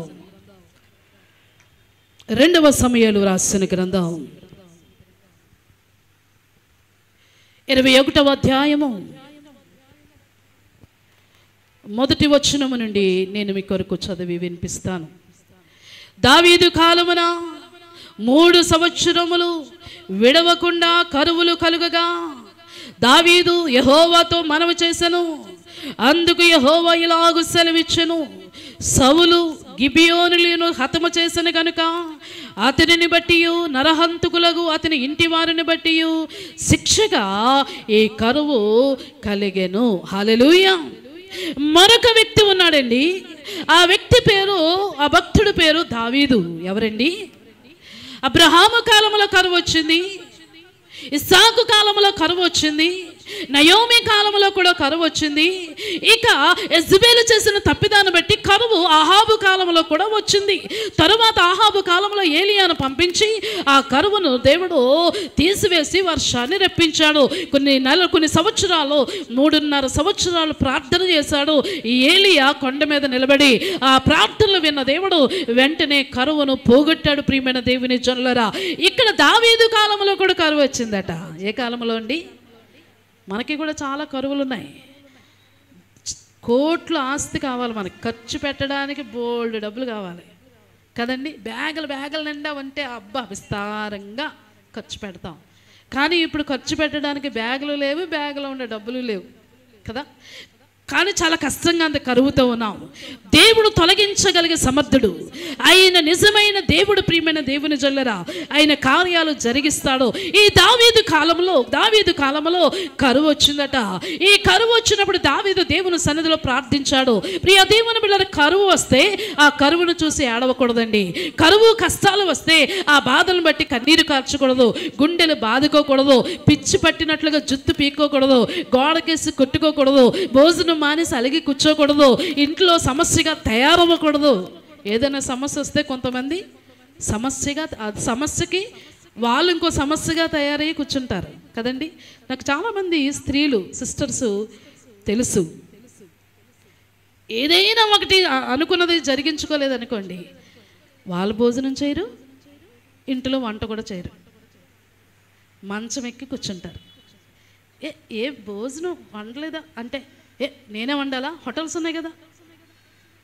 చూసారా, కోపం మనిషిని ఏం చేస్తుందండి? భర్తకి పిల్లలకి కూడా భోజనం పెట్టకుండా చేస్తుంది. కొంతమంది ఈ సామాన్లు ఉంటాయి చూసారు, దడ దడ దడ దడ దడ దడ శబ్దాలు చేసుకుంటే గిరాటేసేస్తారు. ప్రియమైన దేవుని బిడ్డలారా, మీరందరూ మంచోళ్ళు, దేవుని సన్నిధిలో ఎదుగుతున్న పిల్లలు, ఒలీవ మొక్కవలే ఉన్నారు. మీకు అసలు కోపమే రాదు, గొడవలే ఆడరు అని దేవుడు అనుకుంటూ ఉన్నాడు. ప్రియమైన దేవుని జనులారా, దేవుని యొక్క సన్నిధిలో దావీదు కాలంలో సమస్య వచ్చినప్పుడు, కరువు వచ్చినప్పుడు దేవునితో మాట్లాడుతూ ఉన్నాడట. ప్రభువా, నీ మందసాన్ని తీసుకొచ్చాను కదా, నీ బలిపీఠాలు కట్టి ఉన్నాను కదా, ఇదిగో ఈ యొక్క దేశంలో అనేక మంది నీ కొరకు ప్రార్థనలు చేస్తూ ఉన్నారు కదా, యాజకులు ఉన్నారు కదయ్యా, ఆరాధన జరిగిస్తూ ఉన్నాను కదా, ఎక్కడ లోటు చేశాను ప్రభువా నీకు? ఎక్కడ నీకు మరి లోటుగా చేశాను? ఆరాధనలు చక్కగా వెళ్తూ ఉన్నాయి, అయినా కరువు ఎందుకు, అయినా ఈ కాటకం ఎందుకు, ఈ బాధలు ఎందుకని దేవుని యొక్క సన్నిధిలో ప్రార్థన చేస్తూ ఉన్నాడటండి. హల్లెలూయా. దేనిని బట్టి? 3 సంవత్సరాలు ఆగిపోకుండా కరువు వచ్చిందట. 3 సంవత్సరాలు కరువుతో బాధపడుతూ ఉన్నారట.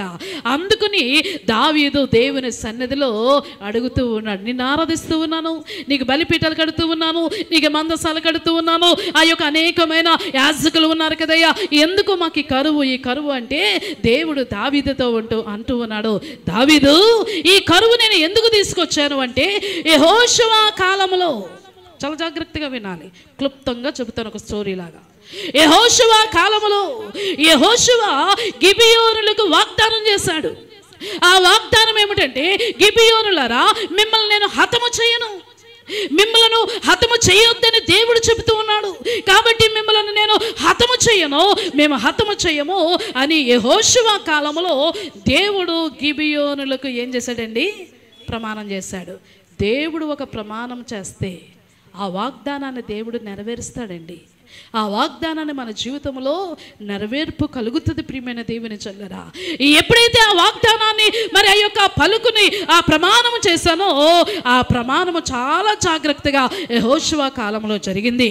కానీ సౌలు కాలంలో, సౌలు పరిపాలించే కాలంలో, సౌలు ఇశ్రాయేలులకు మొదటి రాజుగా ఉన్నాడు. ఆ యొక్క కాలంలో గిబియోనీయులను చంపేశాడు, గిబియోనీయులను హతము చేశాడు. నేను యెహోషువ కాలంలో ఏ ప్రమాణం చేశానో అది సౌలు తెలుసుకోవాలి, తెలుసుకుని ఆ విధముగా నడవాలి. కానీ సౌలు నా మాటకు విధేయత చూపించలేదు, నన్ను తిరస్కరించాడు, నా మాటకి ఇప్పుడు మరి లోబడి లేదు. ఇదిగో గిబియోనీయులను హతం చేశాడు, గిబియోనీయులను హతం చేశాడు. కాబట్టి 3 సంవత్సరాలు కరువును రప్పిస్తున్నాను అన్నాడండి. హల్లెలూయా. అందుకే ప్రియ దేవుని బిడ్డలారా, మన మాట, మన చేత, మన ప్రవర్తన, మన ఆలోచన సరిగా ఉండాలి. ఎందుకంటే సమస్తమును ఆయన స్కాన్ చేసి చూస్తున్నాడు, సమస్తమును ఆయన మరి చూస్తున్న దేవుడు. ప్రియమైన దేవుని చల్లరా, ఎప్పుడైతే ఆ మాట విన్నాడో దావీదుకు గుండె తరిగిపోయిందండి. అయ్యో, యెహోషువ కాలంలో జరిగిన ఆ యొక్క ప్రమాణాన్ని మర్చిపోయి సౌలు ఈ విధంగా హతం చేశాడు. ఇప్పుడు సౌలు రాజుగా లేడు, సౌలు కూడా చనిపోయాడు. నా కాలము, నేను రాజుగా ఉన్న కాలము, నా కాలంలో నేను ఎంత భక్తిగా ఉన్నా, ఎంత నేను దేవునికి మరి దగ్గరగా ఉంటూ ఉన్నా, ఆరాధనలు చేస్తూ ఉన్నా, యాజకులను నేను నిలబెట్టినా సరే నా కాలంలో, నా పరిపాలనలో కరువు రావడం ఏమిటి అని బాధపడి గిబియోనీయుల దగ్గరికి వెళ్ళిపోతాడండి. హల్లెలూయా. అందుకే మన తాత ముత్తాతలు, మన పితరులు, మన తల్లి తండ్రి ఏదైనా తప్పిదము చేస్తే తెలిసి తెలియక నువ్వు మోకరించి ప్రార్థన చేసినప్పుడు నీ తాత ముత్తాతల దగ్గర నుంచి చేసిన తప్పిదాలు ఒప్పుకోవాలి, దేవుని సన్నిధిలో ప్రార్థన చేయాలి. ఈ కరువు రావడానికి, ఈ కష్టాలు రావడానికి ఒకవేళ మా తల్లిదండ్రులు, వారి తల్లిదండ్రులు ఏదైనా తప్పిదం చేశారేమో, నేను ఏదైనా తప్పిదం చేశానేమో, అయ్యా క్షమించు ప్రభువా, ఈ యొక్క కరువు నుండి, కష్టాల నుండి విడుదల చేయని 7 తరాల నుంచి వస్తున్న ఆ యొక్క కరువుని, ఆ కష్టాలను విడుదల పోవాలి అంటే 7 తరాల నుండి వస్తున్న జనులను బట్టి నువ్వు ఏం చేయాలి? ప్రార్థన చేయాలి. నెహెమ్యా అదే చేస్తాడు. ఆ మందిరము కట్టే విషయంలో నా పితరులు చేసిన పాపములను నేను ఒప్పుకుంటున్నాను ప్రభువా, క్షమించండి, ఇదిగో ఈ మందిరాన్ని కట్టండి ప్రభువా అని నెహెమ్యా ఒప్పుకోలు ప్రార్థన చేస్తాడు. ప్రియమైన దేవుని బిడ్డలారా, ఈ రోజు నువ్వు ఏ కష్టంలో ఉన్నావో, ఏ ఇబ్బందుల్లో ఉన్నావో, ఏ శోధనలో ఉన్నావో, ఏ కరువులో ఉన్నావో, నువ్వు చేయవలసిన పని నీ తాత ముత్తాతల దగ్గర నుంచి చేసిన తప్పిదములను దేవుని పాదాల దగ్గర ప్రతిరోజు కూడా ఒప్పుకోలు ప్రార్థన చేయాలి. ఏ ప్రార్థన అండి? ఒప్పుకోలు ప్రార్థన. అప్పుడే కరువును తీసివేస్తాడు, కష్టాలు తీసివేస్తాడు. దావీదు ఎలా ప్రార్థన చేస్తాడో దేవుని దగ్గర మనం ప్రార్థన చేయాలి. వెంటనే దావీదు మహారాజు గిబియోనుల దగ్గరికి వెళ్ళిపోతాడు. మీరు ఇంటికి వెళ్ళి 21వ అధ్యాయం చదవండి. గిబియోనుల దగ్గరికి వెళ్ళిపోతాడు.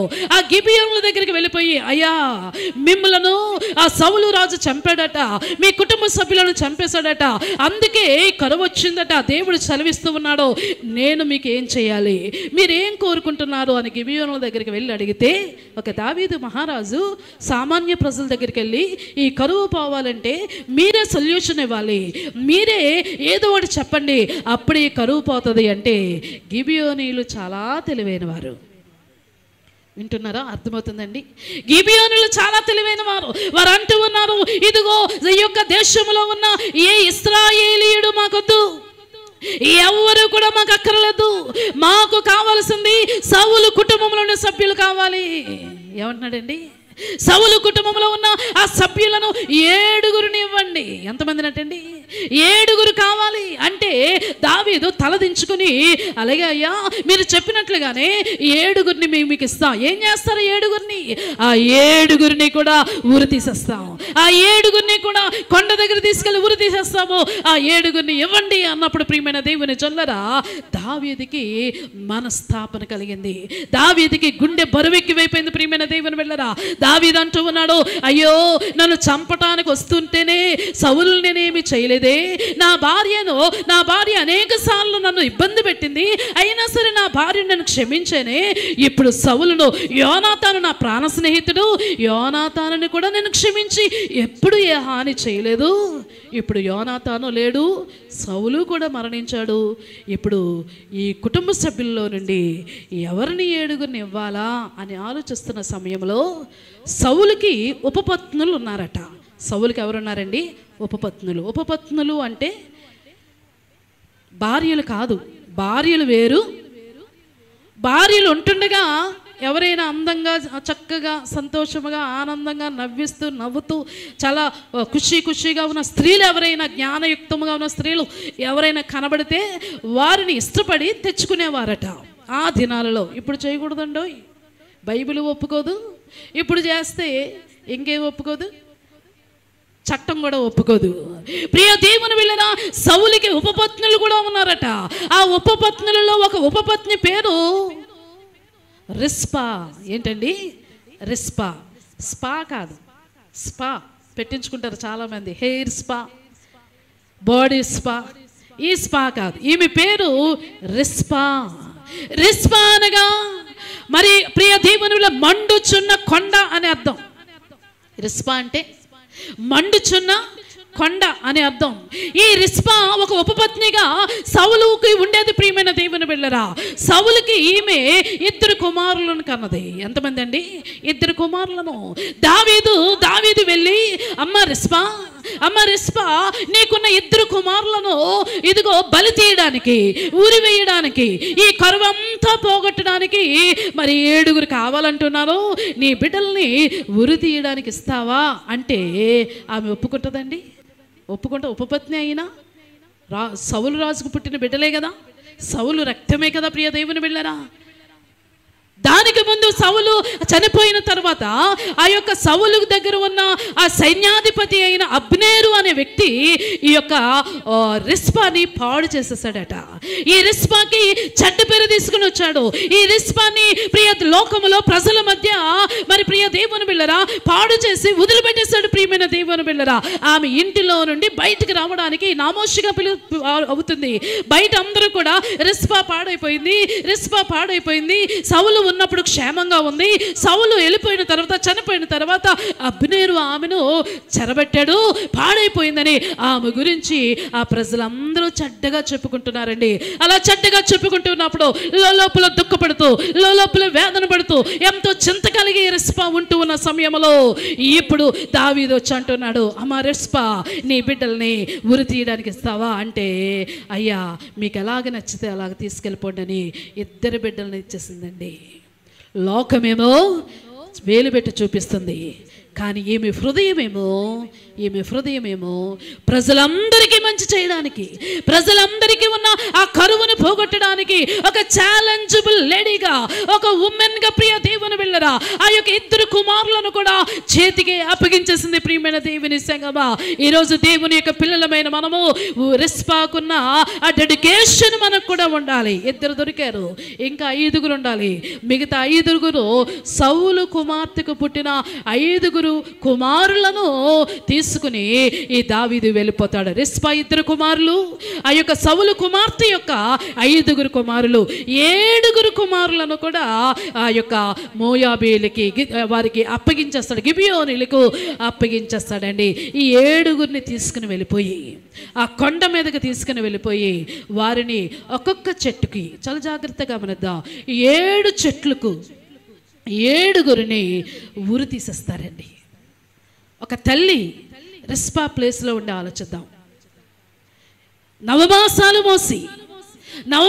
మోసి వారు పెరిగి పెద్ద అయిన తర్వాత ఒక చేతికి అప్పగించబడి ఆ చేతిలో ఉరి తీయడం అంటే, బలవంతంగా చంపేస్తున్నారంటే ఈ తల్లి ప్రాణము గిలగిలగిలగిలాడుతుందండి. ఒకవేళ ఆ ప్రాణము గిలగిల్లాడటం మాత్రమే కాదు, దావీదా నన్ను ఇక్కడ ఉండమంటే ఇక్కడ ఉంటాను, వెళ్ళిపోమంటే వెళ్ళిపోతాను నా పిల్లల్ని తీసుకుని, అంతేకాదు కానీ నేను ఎంత మాత్రము వీరిని చేతికి ఇవ్వను అని అనొచ్చు. కానీ రిస్పా she was quiet, సైలెంట్గా ఉండిపోయిందండి. దేవుని కొరకు, దేవుని ప్రజల కొరకు ఈ కరువు పోగొట్టడానికి సమర్పణ కలిగి ఆ యొక్క బిడ్డల్ని త్యాగపూరితంగా ఇచ్చేసింది. ప్రియమైన దేవుని బిడ్డలారా, ఈ రోజుల్లో మన పిల్లల్ని దేవుని కొరకు వాడబడడానికి వెనకంజ వేస్తూ ఉన్నాం, బేరసారాలు ఆడుతూ ఉన్నాం. ప్రియమైన దేవుని బిడ్డలారా, దేవుని కొరకు వాడడానికి మన పిల్లల్ని వెనక్కి లాగుతూ ఉన్నాం. ప్రియమైన దేవుని బిడ్డలారా, దేవుని యొక్క సన్నిధిలో ఒక ఒలీవ మొక్కల వలె సత్యముతో దేవుని కొరకు జీవించాలని అడుగుతూ ఉన్నప్పుడు వారిని వెనక్కి లాగేస్తూ ఉన్నాం. మన పిల్లల్ని ఇవ్వలేకపోతూ ఉన్నాం దేవుని మందిరంలో వాడబడ్డానికి. రిస్పా దేవుని కొరకు జీవించిన బిడ్డ. ఈవింత ప్రజలందరూ చెడ్డగా అనుకుంటూ ఉన్నా సరే, ఈమె మాత్రము ఈ ప్రజల కరువు పోగొట్టాలి అంటే నా పిల్లల్ని ఇస్తానని డెడికేటెడ్గా వాలంటరీగా బిడ్డలిద్దరిని ఇచ్చేసిందండి. 7 ఉరి తీసేశారు. ఉరి తీసేసి గిబియోనులు కిందకు వచ్చేసారు. నేను అన్నట్టుగానే ముగిస్తాను. ఇక రేపుగా ఈ యొక్క రిస్పా చేసిన పని, వారు చనిపోయారు అని తెలిసిన తర్వాత రిస్పా ఇంటిలో కూర్చోలేదు. ప్రియమైన దేవుని బిడ్డలారా, రిస్పా ఆ యొక్క బాధతో వేదనతో గుండె బాదుకుంటూ నా బిడ్డలు ఆ ఉరి తీయబడ్డారు అనుకుని ప్రియమైన దేవుని బిడ్డలారా గోనె బట్ట కట్టుకుందట. ఏం కట్టుకుందండి? మొట్టమొదటి లక్షణం రిస్పాకి దేవుని కొరకు పిల్లల్ని సమర్పించుకుంది. ఆ ప్రజల భోజనం కోసము ఆ పిల్లల్ని సమర్పించేసుకుంది.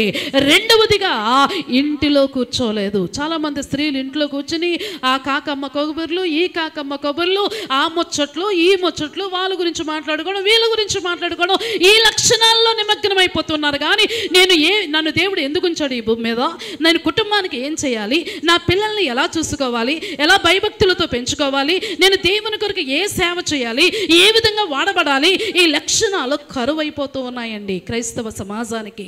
ప్రియ దేవుని జనులారా, రిస్పా ఒక ఉపపత్ని అయినప్పటికీ కూడా, తన బిడ్డల్ని డెడికేటెడ్గా దేవునికి సమర్పించినప్పటికీ కూడా ఆమె గృహములో కూర్చుండిపోలేదు. నా బిడ్డలను చూసుకోవడానికి నేను వెళ్ళాలి అని గోనె బట్ట కట్టుకుందట. ఏం కట్టుకుందండి?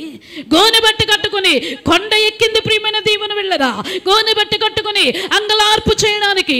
గోనె బట్ట దేనికి సాదృశ్యం అంటే అంగలార్పుకి సాదృశ్యము, రోదన చేయడానికి సాదృశ్యము, కన్నీరు కార్చడానికి సాదృశ్యము, విధేయతకు సాదృశ్యము, దేవుని యొక్క సన్నిధిలో ఆ ప్రార్థనలు చేయడానికి గోనె బట్ట కట్టుకుని ఆ కొండ మీద ఒంటరిగా నడుచుకుంటూ పైకి వెళ్ళిందండి.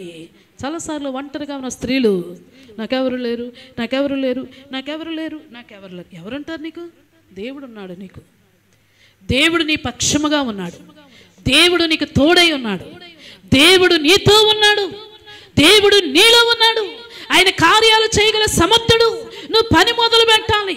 రిస్పా పని మొదలు పెట్టిందండి. రిస్పా ఏం చేసిందండి? పని మొదలు పెట్టింది. ఆ పని మొదలు పెట్టడానికి గోనె బట్ట కట్టుకుంది. కొండ మీదకి వెళ్ళింది. ప్రియమైన దేవుని వెళ్ళరా, అక్కడ వెళ్ళి 7 చెట్లకు 7 సవాలు వేలాడుతూ ఉంటే వాటి దగ్గరికి వెళ్ళి ఆకాశము నుండి వస్తున్న పక్షులను తరిమేసింది. ఆ యొక్క ఆకాశం నుండి వస్తున్న ఆ యొక్క కళేబరములను తినడానికి, ఆ యొక్క డెడ్ బాడీస్ని తినడానికి అనేకమైన ఆకాశ పక్షులు, గ్రద్దలు వస్తూ ఉంటే ఆ గ్రద్దలన్నిటినీ, ఆకాశ పక్షులను తరిమి కొడుతూ ఉన్నది. ప్రియ దేవుని బిడ్డలారా, చనిపోయిన డెడ్ బాడీల మీదే అంత కేర్ ఉంటే బ్రతికున్న నీ బిడ్డల మీద నీకెంత కేర్ ఉండాలి? చనిపోయిన పిల్లల మీదే ఆకాశ పక్షులు రాకుండా, ఆ గ్రద్దలు రాకుండా, అవి ఎంత మాత్రం మాంసమును తినకుండా ఎంతో క్షేమముగా ఆమె ఆ యొక్క 7 శవాల్ని కూడా ఎంతో జాగ్రత్తగా కాచింది. ప్రియ దేవుని బిడ్డలారా, ఆ యొక్క డెడ్ బాడీస్ మీదే అంత కేరు ఆ యొక్క ఉన్నప్పుడు బ్రతికి ఉన్న నీ పిల్లల మీద కూడా నీకు కేర్ ఉందా? వారి గురించి ఒక్కరోజైనా నువ్వు ఉపవాసం ఉండి ప్రార్థిస్తున్నావా? వారికి మంచి భవిష్యత్తు ఉండాలని ఉపవాస ప్రార్థనలు, విడుదల ప్రార్థనలు చేస్తూ ఉన్నామా? చనిపోయిన వారి మీదే ఎంతో కేర్ఫుల్గా రిస్పా ఆ డెడికేటెడ్గా ఆమె అక్కడ నిలబడి ఆ గ్రద్దల్ని, ఆ పక్షుల్ని, ఆ రాబందుల్ని తరిమి కొట్టేస్తుంది. ప్రియమైన దేవుని బిడ్డలారా, ఒక మాంసపు ఒక బ్రెడ్ పడితేనే ఒక కాకి వస్తుంది. ఒక కాకితో పాటు 100 కాకులు వస్తాయి అక్కడికి. అవునండి, ఎన్ని కాకులండి? అలాంటిది మాంసము వేలాడుతూ ఉంటే ఆ యొక్క మాంసము తినడానికి ఆ డెడ్ బాడీస్ దగ్గరికి ఎన్ని వేల కోట్ల పక్షులు అక్కడికి రాగలవు. ఎన్ని వేల పక్షులు, కాకులు, గ్రద్దలు, రాబందులు రాగలవు ప్రియమైన దేవుని బిడ్డలారా. ఆమె గోనె బట్ట కట్టుకుని మరొక చేతి ఒక క్లాత్ పట్టుకుని వాటిని తరిమి కొడుతూ ఆ డెడ్ బాడీస్ దగ్గర రాకుండా ఎంతో కాచింది ప్రియ దేవుని బిడ్డలారా. పగలంతా కూడా పనే, పగలంతా కూడా వాటి దగ్గరికి రాకుండా ఆమె కాచి ఎంతో జాగ్రత్త చూసింది. 6 అయ్యేసరికి ఇక రెస్ట్లోనికి వెళ్దాం అనేసరికి మృగాలు వస్తాయేమో అని భయం, సింహాలు వస్తాయేమో అని భయం, ఆ యొక్క కొండ మీదకి ఏదో తేళ్లు వస్తాయేమో, మృగాలు వస్తాయేమో, తోడేళ్ళు వస్తాయేమో అని భయము. రాత్రి కూడా నిద్ర రాకుండా, వింటున్నారు ప్రియమైన దేవుని బిడ్డలారా, రాత్రిపూట కూడా నిద్ర లేకుండా ఆ మృగాలు రాకుండా రాత్రి కూడా 7 శవాల్ని కూడా కాపాడిందండి ఒక్క స్త్రీ. డే అండ్ నైట్, పగలు పక్షులు రాకుండా రాత్రి మృగాలు రాకుండా కాపాడింది. అసలు ఎందుకు కాపాడాలి రిస్పా? డెడ్ బాడీస్లో ప్రాణం లేదే, చనిపోయారే. ఆ చనిపోయిన డెడ్ బాడీస్ని కాపాడవలసిన బాధ్యత ఏమిటి? ఈ రోజుల్లో ఉన్న జనులు ఎవరైనా మరణిస్తే కొన్ని రోజులు మాత్రమే గుర్తుపెట్టుకుంటున్నాం, తదుపరి ఏం చేస్తున్నామండి? మర్చిపోతూ ఉన్నాం. బ్రతికున్న మనుషుల్నే మర్చిపోతున్నాం, బ్రతికున్న వారిని ఏం చేస్తున్నామండి? మర్చిపోతూ ఉన్నాం. కానీ రిస్పాకి ఆ యొక్క 7గురిని కూడా డే అండ్ నైట్ కాపాడింది ప్రియమైన దేవుని బిడ్డలారా. ఎందుకు కాపాడిందో తెలుసా ప్రియ దేవుని బిడ్డలారా? There is a great plan, ఒక ప్రణాళిక ఉన్నది. ఆమె అంటూ ఉన్నది, ప్రభువా తిరిగి మరలా వర్షము వచ్చేంత వరకు, తిరిగి ఈ డెడ్ బాడీస్ మీద వర్షము వచ్చేంత వరకు నేను ఆ యొక్క 7 సవాల్ని నేను జాగ్రత్తగా చూసుకుంటానని ఆమె పని మొదలు పెట్టిందండి. హల్లెలూయా. అంటే 6 నెలలు కాపాడింది. ఎన్ని నెలలండి? 6 నెలలు. మళ్ళా ఋతుస్రావం వచ్చే వరకు, ఋతుపవనాలు వచ్చేంత వరకు 6 నెలలు ఆమె కాపాడింది ప్రియమైన దేవుని జనులారా. ఆమె కాపాడింది వర్షము తిరిగి వచ్చేంత వరకు. ఈ విషయము దావీదుకు తెలిసిందట. అయ్యో, ఒక్క స్త్రీ ఒంటరిగా ధైర్యముగా ఆ కొండ మీద నిలబడి, ఆ కొండ మీద ఆ యొక్క పక్షులు రాకుండా, రాత్రి మృగాలు రాకుండా ఎంతగా మరి ధైర్యముగా ఉందో. ధైర్యం అంటే ఎలా ఉండాలి? ధైర్యంగా ఉన్నానండి, అది కాదు ధైర్యం. ధైర్యం అంటే చీకటిలోను ఒంటరిగా నడిచిన ధైర్యంగా ఉండాలి. నువ్వు ఎక్కడున్నా నీతో దేవుడు ఉన్నాడని ధైర్యముగా ఉండాలి. రిస్పాకు నమ్మకము, నేను ఒంటరిగా లేను, నాతో దేవుడు ఉన్నాడు, నేను ఒంటరిగా లేను, నా పక్షముగా దేవుడు ఉన్నాడు. రిస్పా డే అండ్ నైట్ 6 నెలలు ఆ యొక్క ప్రియ దేవుని వెళ్ళరా ఆ యొక్క సవాల్ని కాపాడుకుంటూ వచ్చిందండి. ఈ విషయము దేవుడు చూసి దావీదు మనసును కదిలించి దావీదుని పిలుస్తాడు. దావీదు ఎప్పుడైతే ఆ విషయాన్ని తెలుసుకున్నాడో, అయ్యో పురుషులమైన మేము చేయలేకపోయామే, రిస్పా ఒంటరిగా ధైర్యవంతురాలుగా అక్కడికి వెళ్ళి 6 నెలలు కాపాడుకుంటూ వచ్చింది. కాబట్టి ఇదిగో ఈ కరువు పోవాలి అంటే నేను చేయవలసిన పని నేను చేయాలి అనుకుని దావీదు సౌలు చనిపోయిన ప్రాంతానికి వెళ్ళాడట. చాలా జాగ్రత్తగా గమనిద్దాం. కొన్నిసార్లు ఇవన్నీ పైన ఆలోచిస్తాము, కానీ దేవుని యొక్క ప్రణాళిక చాలా వేరుగా ఉంటుంది. ఆ సౌలును ఆ చనిపోయిన ప్రాంతానికి వెళ్ళాడట. సౌలును పాతి పెట్టలేదు. ఆ యొక్క సౌలు ఉన్న ప్రాంతానికి వెళ్ళినప్పుడు ఆ సౌలు చనిపోయిన దగ్గర ఆ యొక్క ఎముకలు కనబడ్డాయటండి. ఆ ఎముకలను కలెక్ట్ చేసుకున్నాడు దావీదు. యోనాతాను ఎక్కడ చంపబడ్డాడో అక్కడికి వెళ్ళాడట ప్రియమైన దేవుని వెళ్ళరా. యోనాతాను యొక్క ఎముకలు కూడా ఒక చోట పడి ఉన్నాయట. ఆ ఎముకలను కలెక్ట్ చేసుకున్నాడు సమాధి చేయడానికి. అప్పుడు వరకు సమాధి జరగలేదు. సౌలుకి జరగలేదు, యోనాతానికి జరగలేదు. ఈ 2 ఎముకలను కలెక్ట్ చేసుకుని ఆ కొండ మీదకి వెళ్ళాడట. కొండ మీదకి వెళ్ళిన తర్వాత ఈ 7 మృతదేహాలు ఆ కళేబరములను ఆ ఎముకలను కలెక్ట్ చేసుకున్నాడట. మీరు 21వ అధ్యాయము చివరి వచనం చదవండి. 21వ అధ్యాయము 13వ వచనం అనుకుంటా, 14, 13, 14. ఆ యొక్క కళేబరములను కలెక్ట్ చేసుకుని ఆ కొండ మీద నుండి క్రిందకి దిగి ఆ యొక్క సమాధి చేశాడట. ఎంతమందిని సమాధం చేశాడు? 9 మందిని. సౌలు యొక్క ఎముకలను, యోనాతాను ఎముకలను అదేవిధంగా రిస్పా యొక్క 2 కుమారుల ఎముకలు కళేబరాలు, 5 కుమారుల యొక్క కళేబర, మొత్తము 9 మందిని కూడా అప్పుడు సమాధి జరిగిందటండి. హల్లెలూయా. ఎప్పుడైతే ఈ 9 మందికి సమాధి చేయబడ్డదో దేవుని యొక్క కోపము చల్లారిందటండి. హల్లెలూయా. ప్రియ దేవుని బిడ్డలారా, రిస్పా చేసిన పని ఏమిటంటే, ఎప్పుడైతే దేవుని యొక్క కోపము తగ్గిపోయిందో అప్పుడు దేవుడు వారి ప్రార్థనలను వినినట్లుగా సెలవిస్తూ ఉన్నాడు. 14వ వచనం, సౌలు ఎముకలను అతని కుమారుడైన యోనాతాను ఎముకలను బెన్యామీయ దేశమునకు చేరిన సెలాలోనున్న సౌలు తండ్రియగు కీషు సమాధి యందు పాతి పెట్టిరి. ఈ 9 మందిని కూడా ఎక్కడ పాతి పెట్టారటండి? ఆ కీషు సౌలు తండ్రి దగ్గర, కీషు సమాధి దగ్గర సౌలు ఎముకలు యోనాతాను ఎముకలను పాతి పెట్టారటండి. హల్లెలూయా. ఆ పాతి పెట్టిన తదుపరి రాజు ఇలాగ చేసిన తర్వాత దేశము కొరకు చేయబడిన విజ్ఞాపనమును దేవుడు అంగీకరించను. ఏ విజ్ఞాపన చేశారు? కరువు పోవాలని ప్రార్థన చేశారు. ఎప్పుడైతే ఈ కార్యక్రమము జరిగిందో, ఈ కార్యక్రమంలో ప్రథమ పాత్ర ఎవరిదండి ప్రథమ పాత్ర? రిస్పా అంటే మండుచున్న కొండ. ఏంటండి? మండుచున్న కొండ. మన మంట ఎలా ఉంటుందంటే, మంచిగా పచ్చగా ఉన్న కుటుంబాలని మంటటేస్తాం, అది మన మంట. ఆ మంట కాదు ప్రియ దేవుని వెళ్ళరా. దేవుని కొరకు మండుచున్న ఫైర్ వలె, దేవుని కొరకు అగ్ని జ్వాల వలె మండాలి ప్రియమైన దేవుని బిడ్డ. ఈ రిస్పా చేసిన పని వలన దేవుడు ఆ దేశంలో వారి విజ్ఞాపన ప్రార్థనలు విన్నాడు. వెంటనే కరువు తొలగించాడు. ఆ యొక్క దేశమునకు కరువును తీసివేసి భోజనాన్ని పెట్టాడండి దేవుడు. హల్లెలూయా. ఈరోజు రిస్పా దేశమునకు భోజనం పెట్టిన కుమార్తె. ఈరోజు అబ్రహాము ఆ దేశమునకు అనేక మంది ప్రజలకు భోజనం పెట్టిన కుమారుడు.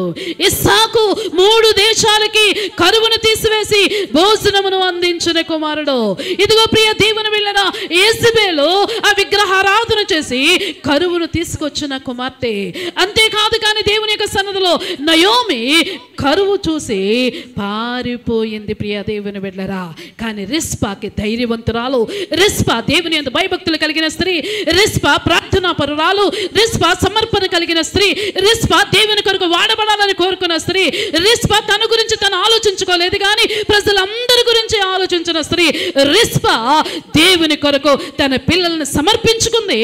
ఆ యొక్క ప్రజలందరికీ కూడా క్షేమము రావాలని, భోజనం జరగాలని, ఉండాలని కోరుకున్న స్త్రీ. ఇలా ఉండాలండి క్రైస్తవ్యం అంటే. దేవుని కొరకు సాగిపోయినప్పుడు దేవుడు కార్యాలు చేస్తాడు, అద్భుతాలు చేస్తాడు, దేవుని కొరకు వాడుకుంటాడు. అందుకే దేవుడు అంటున్నాడు, భయపడవద్దు దేశ జనులారా, సమస్త జనులారా భయపడకుడి, నేను మీకు తోడై ఉన్నాను, మీ పనులను మీరు జరిగించుడి అంటూ ఉన్నాడు దేవుడు. మీరు పని మొదలుపెట్టుడి, నేను మీకు తోడుగా ఉన్నాను అంటూ ఉన్నాడు.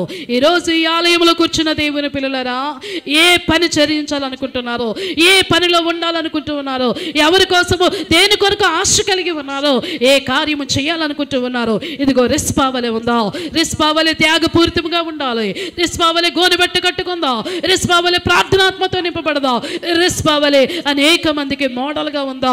అప్పుడే దేవుడు కరువును తీసేస్తాడు, కాటకాలు తీసేస్తాడు, ఆ యొక్క రోగాలను తీసేస్తాడు, ఆ శాంతిని తీసేస్తాడు. దేవుడు మనకి శాంతి, సమాధానం, సమృద్ధి మన గిన్నె నిండి పొర్లుతుందండి. ప్రార్థన చేసుకుందాం, మోకరించుదాం.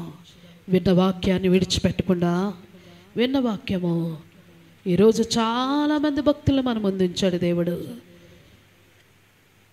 దానియేలును ఉంచాడు, శద్రకు మేషకు అబేద్నెగోలను ఉంచాడు, అబ్రహామును మన ముందు ఉంచాడు, ఇస్సాకును మన ముందు ఉంచాడు, యెజబెల్ను మన ముందు ఉంచాడు, నయోమిని మన ముందు ఉంచాడు, రిస్పాని మన ముందు ఉంచాడు. నువ్వెవరిలా ఉన్నావు? ఎవరిలా ఉన్నావు? నీకు తెలుసు, నీ దేవునికి తెలుసు. నువ్వు దేవుని చేతిలో చెయ్యవయ్యమ్మా, దేవుడు నిన్ను ఆశీర్వాదకరముగా ఉంచుతాడు. పరిశుద్ధుడా, జీవము కలిగిన యేసయ్యా నీకు వందనాలు. ఇది నాని నీ ప్రజలమైన మేము అయా నీకు వ్యతిరేకముగా మాటలో కానీ చేతలో కానీ ప్రవర్తనలో కానీ ఆలోచనలో కానీ నడవడికలో కానీ ఏదైనా తప్పిదము చేసిన ఎడలా యేసు నామములో క్షమించమని అడుగుతూ ఉన్నాను.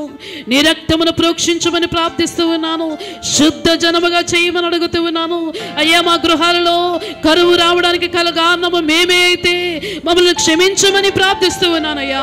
ఏ గృహములో కరువు ఉన్నదో, ఏ గృహములో కష్టాలు ఉన్నాయో, ఏ గృహములో పేదరికం ఉన్నదో యేసు నామములో ఆ పేదరికము కొట్టివేయబడును గాక, ఆ కరువు కొట్టివేయబడును గాక.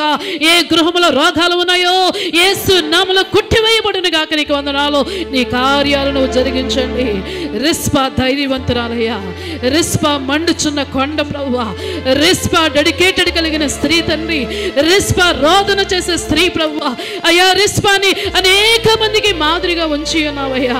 ఈరోజు రిస్పా వలే ప్రభువా అయ్యా అనేక మంది ఛాలెంజబుల్గా మీ ముందు ఉండడానికి కృప చూపించమని, మా వలన ఇతరులకు హాని జరగకూడదు, మా వలన కష్టాలు రాకూడదయ్యా.